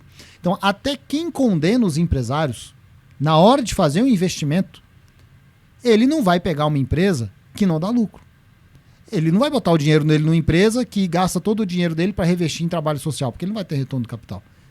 E aí você pega o empresário agora, aí tem uma máxima, né, que é muito comum, né? Faturamento é vaidade, lucro é sanidade, né? Infelizmente, muito empresário, às vezes ele está crescendo e aí ele está olhando mais para o crescimento do faturamento do que pelo retorno, pela rentabilidade do negócio. E isso lá na frente vira uma bola de neve, porque não é sustentável. Então o empresário ele tem que fazer a conta, ter uma boa precificação para saber o custo da minha operação mais o tributo, que é pesado. No final das contas, sobra, e aí é lucro contábil. Sobra, por mais que eu não tenha recebido ainda, tá sobrando dinheiro, uma boa parcela, pelo menos ali de 5% a 30%, aí depende do setor, do que eu faturei. Porque se não tá sobrando, se você tá com margem negativa, isso só se faz sentido em determinados períodos de crescimento, de investimento em uma operação. Mas não é sustentável a longo prazo. Porque se você não dá lucro, você vai quebrar, não tá sobrando capital. E aí você tem ali a falsa sensação de que aquele giro está entrando na sua empresa, mas uma hora a conta chega. Então tem empresário que ele tem que ficar atento, não pode deixar de acompanhar o lucro. Então o empresário que está aqui, ele tem que saber o que é uma DRE, tem que sentar do lado do contador uma vez por mês e analisar qual é a margem, qual é a rentabilidade da minha empresa esse mês. Ele tem que sentar do lado do contador, interpretar esses dados e avaliar. Minha formação de preço está boa, o meu controle de giro de estoque está legal, as minhas vendas eu estou mais comprando à vista e vendendo a prazo, então eu tenho que descasar isso aí. Então tem vários indicadores, como é que estão os meus índices de liquidez, minha empresa é uma empresa sustentável. É uma análise, Diego, que um banco faz. Se um banco vai emprestar o dinheiro para o empresário, ele cobra todas essas documentações e analisa. Deixa eu ver se esse empresário tem uma rentabilidade boa para ele devolver o meu empréstimo com os juros que eu estou pagando, ou ele vai ser um inadimplente meu lá na frente. Se ele pega uma empresa que só dá prejuízo, ele não empresta dinheiro. Então, se você é um empresário que o banco não quer emprestar dinheiro para você, fica atento. Provavelmente ele já viu que o seu negócio não é bom. Não é rentável. Analisou o risco ali da empresa. O governo faz isso. Se você pega uma licitação, qualquer edital de licitação, ele diz, não pode entrar nesse contrato empresas que têm índice de liquidez menor que 1, índice de endividamento acima de 0,5% e que o patrimônio líquido da empresa, que é onde guarda o lucro, não seja pelo menos 16% do valor contratado. O que ele quer dizer? Eu não vou contratar empresário ruim. Eu vou contratar empresário que tem sustentabilidade, que sabe gerir recurso e que a empresa é rentável. Por quê? Porque eu tenho que ter certeza que ele dá conta de assumir esse contrato até o final. Que se ele no meio do contrato quebra, eu sou responsabilizado pelo passivo trabalhista desses funcionários, tem a responsabilidade sobre os passivos trabalhistas. Então o governo também não contrata empresário que não olha para o lucro.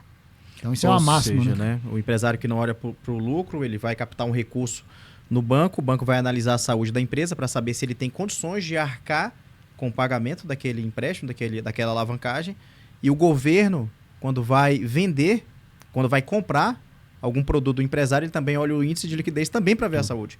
E o empresário não olha.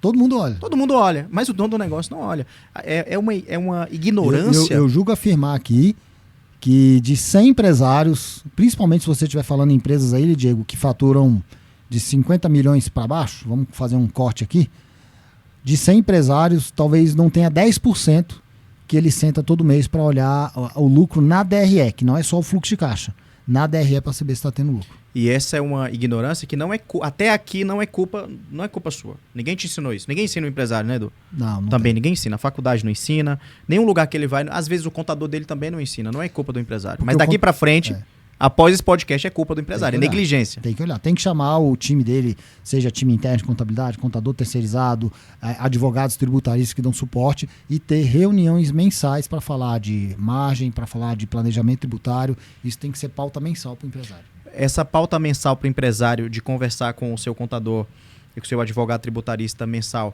quais são as 2 ou 3 demonstrações ou relatórios ou informações que ele precisa trazer para essa reunião como super importantes? Vamos lá. Demonstração de fluxo de caixa. Tá gerando caixa ou não está o meu negócio? Margem de rentabilidade. Falando agora de reforma tributária, pegar alguns contratos e já começar a fazer a precificação. Pega os maiores, já começa a preparar. Aí agora você está falando do imposto de renda, tem que começar a se preocupar em olhar o lucro que está sendo gerado, se a gente vai ter que abrir uma holding, para poder, que a gente falou o exemplo, né? A holding imobiliária. Então, com o que eu vou fazer? Eu tenho que se preocupar. Qual vai ser a destinação do dividendos? O que o empresário vai fazer? Se ele for gastar só com viagem, bom, não tem muito o que fazer, né? Vai ter que ser tributado mesmo. Mas não, peraí, ele vai reinvestir em quê? Vou fazer uma aplicação financeira, vou comprar em renda fixa. Será que não é melhor você ter uma empresa uma empresa patrimonial que nasce para fazer investimentos em renda fixa? E aí o dinheiro vai para lá, novamente igual a imóveis, e aí eu não pago os 10%? Então ele tem que dizer quais são as intenções de futuro dele para que esses profissionais possam fazer o melhor desenho para ele ali. Muito bom. Aí você fala, então, o planejamento estratégico de crescimento, de visão de futuro do empresário tem que estar na mesa. Se eu não sei para onde eu vou, como é que eu vou desenhar o plano para ele ali, né? Se ele não sabe para onde quer ir, como é que você desenha o plano, o caminho? Primeiro é o que eu quero, depois como eu vou fazer aquilo que eu quero, Exatamente. Né? Muito bom. Então, assim, vamos lá. Tem que olhar DFC, DRE, margem de rentabilidade. Quais são os OKRs de expansão e crescimento da empresa. Dentre os 6 ali, ele olhar com planejamento tributário e do empresário. O que o empresário tem de intenção de investimento futuro? Porque às vezes, sei lá, eu tenho uma empresa aqui, eu sou dono de uma rede, uma loja de vestuário. Vem dividendos para mim. Geralmente o empresário gasta uma parcela, mas não, eu vou diversificar, vou investir em imóveis, vou investir em renda fixa, vou comprar título público. Isso ele tem que falar. O que você vai fazer com os seus dividendos? Por quê? Porque dependendo para onde for o tipo de investimento, eu tenho que dizer qual é o melhor caminho que você vai tomar. Boa. Então ele não é só o plano de expansão da empresa. Qual é o plano de investimento que o empresário tem para a vida pessoal dele? Para diversificar patrimônio. E isso ele tem que trazer para a mesa aí também. Boa. Você disse aqui, ó, que... Se ele não tem, ele tem que fazer, né? Se ele não tem, ele tem que fazer, porque é super importante. Isso. Total, cara. Você falou aqui que faturamento é vaidade, lucro é sanidade, e eu vou adicionar aqui caixa é rei. Caixa é rei. Porque precisa pagar as contas, né? As despesas da empresa. E quando você traz aqui DFC, às vezes quem está nos ouvindo não tem essa regularidade de estar fazendo essa reunião mensal com o seu contador. Sim. E vocês fazem lá no Grupo 3SA, né? Que é uma empresa que tem vários... que é um grupo que tem vários segmentos de soluções financeiras, contábeis para o empresário. Então, gente, a DFC, o que ela vai mostrar? Ela vai trazer quão eficiente a sua empresa está para gerar caixa, para honrar as contas. O DRE, ele vai te mostrar como a sua empresa está eficiente para gerar lucro. E você trouxe aqui também lucro contábil. O lucro contábil não significa que é o dinheiro que você tem disponível ali no caixa. É diferente, né? Aí o empresário, às vezes, ele olha para a DRE, tem lucro, e olha para o caixa, não tem dinheiro. Aí ele fala, caramba, o que é isso? Então, observar isso e conversar com o seu cliente ou com o seu contador para trazer clareza. Muito bom. Para a gente chegar aqui no final, a gente passaria o dia inteiro falando sobre isso. Tem tema aí. Porque o Brasil é um manicômio tributário. O Eduardo, além de um excelente contador, o cara tá fazendo direito agora, tá se especializando em USP. Meu sócio William formou em advocacia, eu não posso ficar para trás não, deixa eu ir. E o William vai estar aqui também no Fala Que Eu Te Lucro. Aguardem, a gente vai fazer uma temporada só de tributário. Não perca, especialista em relacionamento, network, o cara é fera, né? E acima de tudo, especialista tributário. Também. É diferente, viu, cara? O William é diferenciado. Completo. Então vamos aqui, pensar aqui. Além de tudo, você também é um excelente gestor. Né? Quando a gente conversou as primeiras vezes, eu vi você gerindo o negócio. Gerindo o negócio e liderando as pessoas dentro da sua empresa. São muitos colaboradores. Qual que é a dica que você dá aqui? Dica não, orientação que você traz para o empresário que tem muitos colaboradores também.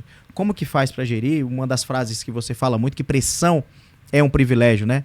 Porque pressão é medida de confiança. E a gente vive em uma sociedade onde, quando a gente pressiona alguém, esse alguém recebe a pressão de uma forma errada.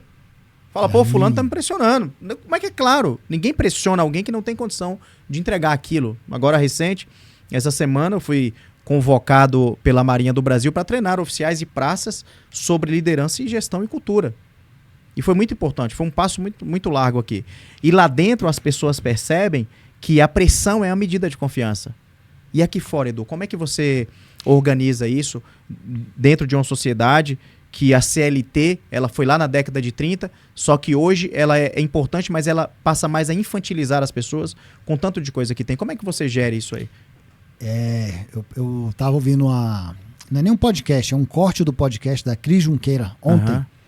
Eu até peguei a fala dela, coloquei num texto e postei, tá no meu stories. E um pedaço ela fala que alguém entrevistou aquele Warren Buffett e fala: tudo que você faz é amplamente divulgado, você diz como é que faz, como é que você fez para gerar riqueza. Por que as pessoas não executam? Aí ele fala: é porque ninguém quer ficar rico, todo mundo quer ficar rico a curto prazo. O que ele está querendo dizer? Hoje, Diegão, muitas pessoas querem o resultado, mas não querem a caminhada.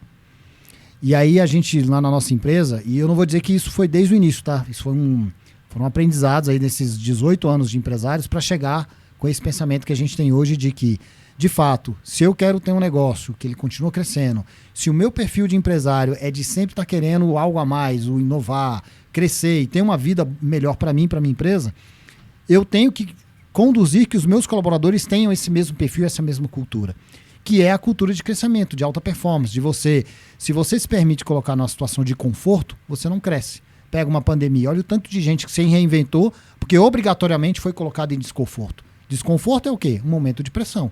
Você pressiona e você vai lá e faz melhor. Então hoje na nossa empresa, a gente já aprendeu a duras penas que as pessoas é o maior ativo. Então a gente tem que cada vez mais, não é gastar, é investir tempo nos colaboradores, estar do lado, entender o que motiva essas pessoas, qual é o propósito de vida delas, como que a empresa pode ser um caminho para ela poder alcançar os sonhos e os propósitos da vida delas, mas não dá para deixar sozinho, tem que estar do lado, tem que dar atenção. Então hoje cada vez mais eu digo que o meu tempo enquanto empresário, ele vai diminuindo o tempo que eu gasto com questões técnicas e mais tempo que eu gasto com gestão de dados, que a gente falou aí agora, a rentabilidade, tudo, e gestão de pessoas. Como que eu posso formar líderes, capacitar pessoas, treinar aqueles que querem crescer e ser empresários para talvez entrar no nosso partnership e virar um sócio. Subir para sócio. Só que tem que gastar energia com isso. E geralmente, eu vou falar por mim, tá? Acho que poucos cursos de gestão eu fiz ao longo da minha vida. Agora eu estou fazendo mais porque você percebe a importância de, tudo bem, leitura, procurar nos livros, não, livros de empresários que escreveram, olha, é assim que eu geri meu negócio, é assim que eu tive êxito na vida. Bom, deixa eu entender o que esse cara fez. Ele tem o tal do track record, né? Uhum. Deixa eu ver como é que esse cara fez, o que eu posso adaptar para minha realidade. Então, na nossa empresa hoje, a gente tem lá o RH como algo muito estratégico de investir na liderança. O time tático, ele não vou dizer que ele é essencial. Se eu não tiver um bom time de líderes para conduzir o que a gente está ali no dia a dia e chegar para a ponta, então é gastar muita energia com as pessoas, capacitando, dando feedback, one-on-one, momentos de interação com o time, se conectar com essas pessoas. Eu falei com o William outro dia, William, a gente tem que ainda mais, não vou dizer que talvez não vai ser igual, mas a mesma ênfase que a gente dá no cliente, eu diria que 98% dela a gente tem que dar para o colaborador. Aí é um golaço. Por quê? Porque se eu faço muito bem para o meu cliente, por que eu não posso ter esse mesmo... Só que, claro, isso é uma mudança de comportamento que a gente cada vez mais vem tendo. Ainda está longe do que eu entendo ser ideal. Uhum. A gente reconhece as nossas fraquezas enquanto gestor e cada dia vai melhorando. E a gente percebe que os próprios colaboradores falam, cara, poxa, bacana esse tipo de ação. A gente abriu a nossa mentoria para empresários, que a gente ajuda. Tô sabendo, hein? E aí, o que a gente fez? Espera aí, eu vou destinar tempo da minha agenda para trazer empresários e mentorar eles para que ele possa ter ali um ganho de escala de aprendizado na vida para o negócio dele crescer. Mas o que eu estou fazendo para o meu colaborador? Quem eu estou mentorando? Então a gente nós colocamos nas nossas agendas lá na empresa períodos que a gente senta com o colaborador e entende, cara, aonde você quer chegar na sua vida? Como que eu posso te mentorar, te ajudar para que você possa ter êxito? O mesmo trabalho que a gente vai fazer para o empresário, a gente está fazendo também para alguns colaboradores que queiram também, nem todos querem, que a gente possa ali mentorar. Só que a gente fala, ó, vai ter desconforto. Para o cara realizar. A primeira coisa, ó, tudo que a gente conversar aqui, eu vou gerar desconforto, porque desconforto gera crescimento, é a pressão. E muitos querem. Só que nunca ninguém pegou um colaborador e falou, o cara, teve um outro que ele chegou assim, eu estou querendo fazer uma pós na área tributária, estou querendo fazer isso. Aonde você quer chegar? O que você quer ser na vida? Você quer ser um auditor? Você quer ser meu sócio? Você quer montar a tua empresa? Você quer trabalhar numa Big Four? Aonde você quer chegar? Você definindo onde você quer chegar, aí eu vou dizer se uma pós tributária é o melhor caminho. Você está perguntando pro cara qual que é o objetivo dele. Qual que é o objetivo dele. Exatamente. A gente acredita muito bom isso aí, Edu, e a gente acredita muito nisso aí, que a empresa ela é um lugar de realizar sonhos do dono, dos fornecedores e também dos colaboradores. O colaborador ele é tão protagonista como o dono, só que ele é protagonista da vida dele. Exatamente. E todo dia nas empresas no Brasil, inclusive na Marinha ontem eu falei isso pro pessoal, anteontem, eu falei, todos os dias as pessoas estão realizando sonho na Marinha, só que ninguém fala sobre isso. A gente conversou isso na nossa Sim. primeira conversa, né? Cara, quantas pessoas você me falou, pô, teve gente que comprou apartamento, teve gente que já trocou de carro não sei quantas vezes aqui dentro da empresa, e essas pessoas, elas só estão realizando o sonho delas, porque elas estão dentro da sua empresa. Porque a sua empresa existe, por que não incentivar isso? Eu falo que a nossa empresa o colaborador está aqui, o sonho dele está aqui. A nossa empresa é uma ponte. Aham. E ele quer atravessar. Só que às vezes essa ponte está lá com a madeira um pouco quebrada, ou tá meio bamba. Às vezes não tem ponte, tem que Às atravessar vezes o rio. O que eu sou o líder? É. Cara, eu tenho que facilitar a travessia dele, para que ele possa chegar lá, na conquista de vida dele, seja sonho financeiro, sonho pessoal, de casar, ter filho, e aí vai, cada um tem o seu sonho de vida. Pro cara realizar o sonho dele. E lá eu vi que vocês montaram a parede lá da Cultura dos Sonhos. Tá, Né? tá O na Edu, parede. ele é nosso cliente lá no Conselho Estratégico. E a gente colocou a Cultura dos Sonhos. E, cara, quando eu vi aquele mural lá com sonhos, e vocês que estão nos ouvindo, gente, eu vou até deixar aqui que o Edu me falou, né? Não, a gente tem que falar tudo. Né? Tudo. Então vamos falar Jogo tudo. aberto. Jogo aberto. Como que é a cultura dos sonhos? A gente acredita que quando o colaborador ele realiza o sonho dele dentro da empresa e ninguém fala nada, passa a ser normal. É normal. Ah, realizei um sonho. Mas às vezes aquele iPhone que ele comprou era o sonho dele de 2 anos atrás, quando ele entrou na empresa. E ele comprou aquele iPhone e não falou nada. E muitos empresários sofrem, a gente sabe disso, Sim. que quando o empresário chega com um carro novo, ele faz uma viagem, a maioria dos colaboradores pensam assim, poxa, eu estou trabalhando para deixar o dono da empresa mais rico. E ele chega na casa dele, passou 2 horas trabalhando a mais no trabalho, para realizar o sonho dele, para fazer a empresa crescer, porque a empresa é maior. Aí o pai e a mãe falam, por que você está passando 1 hora a mais no seu trabalho? Você está ganhando alguma coisa a mais para isso? Às vezes eles esquecem que aquela geladeira que tá lá, que nunca trocou, ele trocou a geladeira, veio da empresa. Veio da empresa. E a cultura dos sonhos, uma das bases da cultura dos sonhos é a gente reconhecer o sonho de cada colaborador, perguntar para ele qual que é o objetivo dele, o que ele quer no curto prazo, no médio prazo, no longo prazo. E quando ele realizar, se você é uma empresa pequena, você que é líder imediato, você leva essa realização para todo o time. Falou, ó, o Eduardo falou que ia comprar o celular, cara, lá em janeiro. Estamos em dezembro, ele comprou. Mostra aí pro pessoal, ele mostra. Parabéns, Edu. Parabéns, isso aí, muito bom. Ele compra o celular dele, é reconhecido. E o que acontece na cabeça desse colaborador? Eu sou reconhecido aqui dentro. O meu sonho é valorizado aqui dentro. E quando o dono chega com um carro novo, uma Mercedes, uma BMW, enfim, qualquer conquista que seja, ele não pensa mais, e a ciência já comprovou isso, isso é científico, ele não pensa mais que essa empresa, ela trabalha apenas para deixar o dono mais rico. Que todo mundo está se realizando Tem aqui. muito disso. Tem aí, Carlos, a imagem que eu pedi lá do quadro? Mostra aí o quadro aqui. Como é que foi, Edu, pra gente encerrar aqui? Foi legal, cara, colocar essa cultura lá? Primeiro eu diria que foi um baita aprendizado, tá, Digão? O Conselho Estratégico mudou muito a nossa mentalidade. Ainda está sendo aprendizado, é uma cultura que a gente está construindo, ainda vai ficar bem melhor do que está hoje, mas hoje a gente já tem um quadro, então tem colaborador, o sonho dele, eu lembro até hoje. Qual é o seu sonho? Ele falou, não, eu quero morar perto da empresa. Eu falei, por que você quer morar perto da empresa? Não, porque eu tenho 2 meninas, às vezes eu saio, não vejo elas, ele tem um cargo de liderança, tem dia que eu chego tarde e vejo poucas minhas filhas. Se eu morar perto da empresa, eu vou poder levá-las para o colégio, às vezes eu vou ter mais tempo com elas. Aí, e o que falta para você morar perto da empresa? Eu já fiz um cálculo, para morar perto aqui vai aumentar meu custo uns R$3.000. Bom, bacana. E como é que a gente faz para construir isso? Aí a gente tem programas de remuneração variável, que ele pode indicar clientes e ele é remunerado por isso. Ele pode inventar algum produto novo e vender e é remunerado por isso. Então tem a política de PLR que das empresas paga lá, a bonificação. Então, ó, tem esses métodos que você pode ter outras formas de renda para alcançar esse sonho aqui. E se um dia você estiver achando que, vamos supor que você, não, eu vou fazer isso aqui algo a mais, esse projeto vou entrar, porque se o projeto der certo, eu vou ganhar um plus lá na frente. E aconteceu, ele teve um projeto de tecnologia lá que o time fez para São Paulo, sensacional o projeto, criaram um sistema lá para um órgão público e todo do rendimento que veio, uma parcela foi remunerada para quem tocou o projeto. E aí, se em algum momento naquele projeto ele pensasse, cara, tô trabalhando demais, tá desgastante, o que ele tem que lembrar? Mas se eu não fizer isso, eu vou estar deixando de dar às minhas filhas mais tempo comigo. Porque se ele faz o projeto, ele tem mais renda, ele pode morar perto da empresa e vai estar... Então é o tempo de vida. Então ele começa a entender, não é a empresa, é o tempo de vida que as minhas filhas deixariam de ter comigo de eu morar perto da empresa. Então olha ele o impacto, a conectar, né, cara? Lá na frente. E é um baita de um aprendizado, a gente está fazendo, dá para melhorar ainda, tem muito a melhorar, mas o que a gente já fez hoje por conta do conselho é sensacional essa mudança de pensamento, né? De olhar para o próprio... E o que você falou, olhar para o que a pessoa quer. Às vezes, eu vou dizer, teve uma colaboradora de um cara que falou, qual é o seu sonho? Eu queria levar meu pai para assistir um jogo do Flamengo no Mané Garrincha. Sério, eu falei, não, fala outro. Não, é esse. Fala um mais difícil. Não, é esse. Então tá bom. Aí eu cheguei pra uma funcionária que é flamenguista roxa, ó. Fernandinha, o dia que tiver jogo do Flamengo aí, tu nem me pergunta, compra o ingresso aí, top, já eu te reembolso e você me fala que vou mandar pra menina lá. Teve o jogo do Flamengo, ela levou. Pronto, a coisa mais fácil, realizei o sonho. Agora vamos pro próximo. Realizou e tornar público. Internamente. Exatamente. Internamente. Isso motiva as outras pessoas. Eu digo que o colaborador ele não sai de casa para trabalhar, porque quem sai para trabalhar tá indo trabalhar pelo salário. Ele sai para cumprir a missão. E foi muito bom mesmo. Os líderes eles se tornam treinadores. A cabeça dele fica setada. A todo momento eu sou um treinador. A todo momento as pessoas estão me vendo. Eu estou na vitrine. As pessoas sabem a roupa que eu visto, a forma que eu falo no celular, a maneira que eu reajo sob pressão.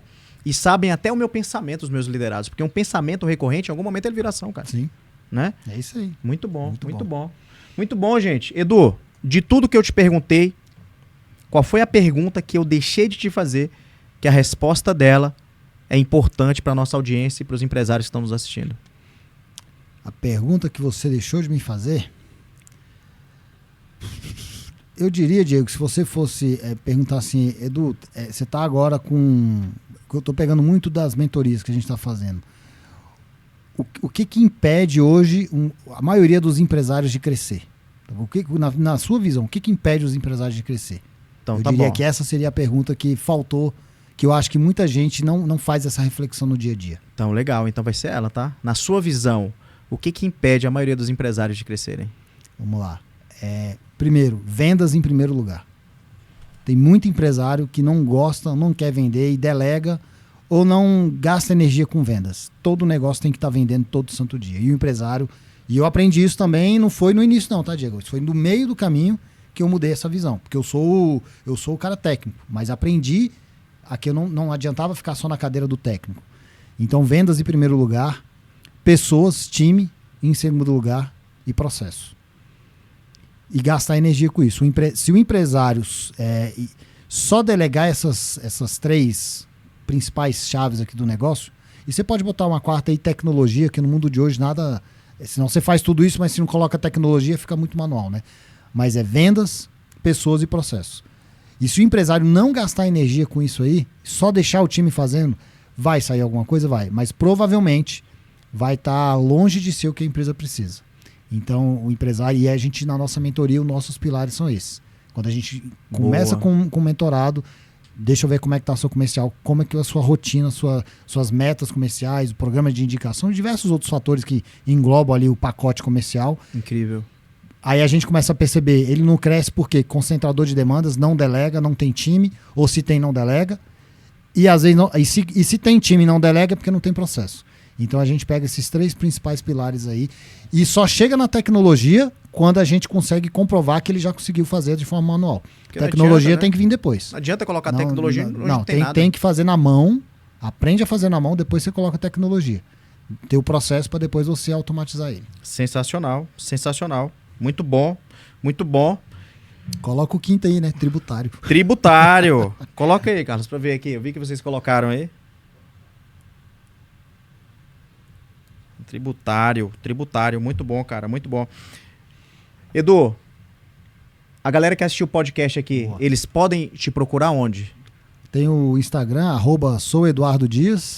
@soueduardodias. Tem o Audax Contabilidade. Audax é com 2 L's. 2 L's e X no final. LL, Dax Contabilidade.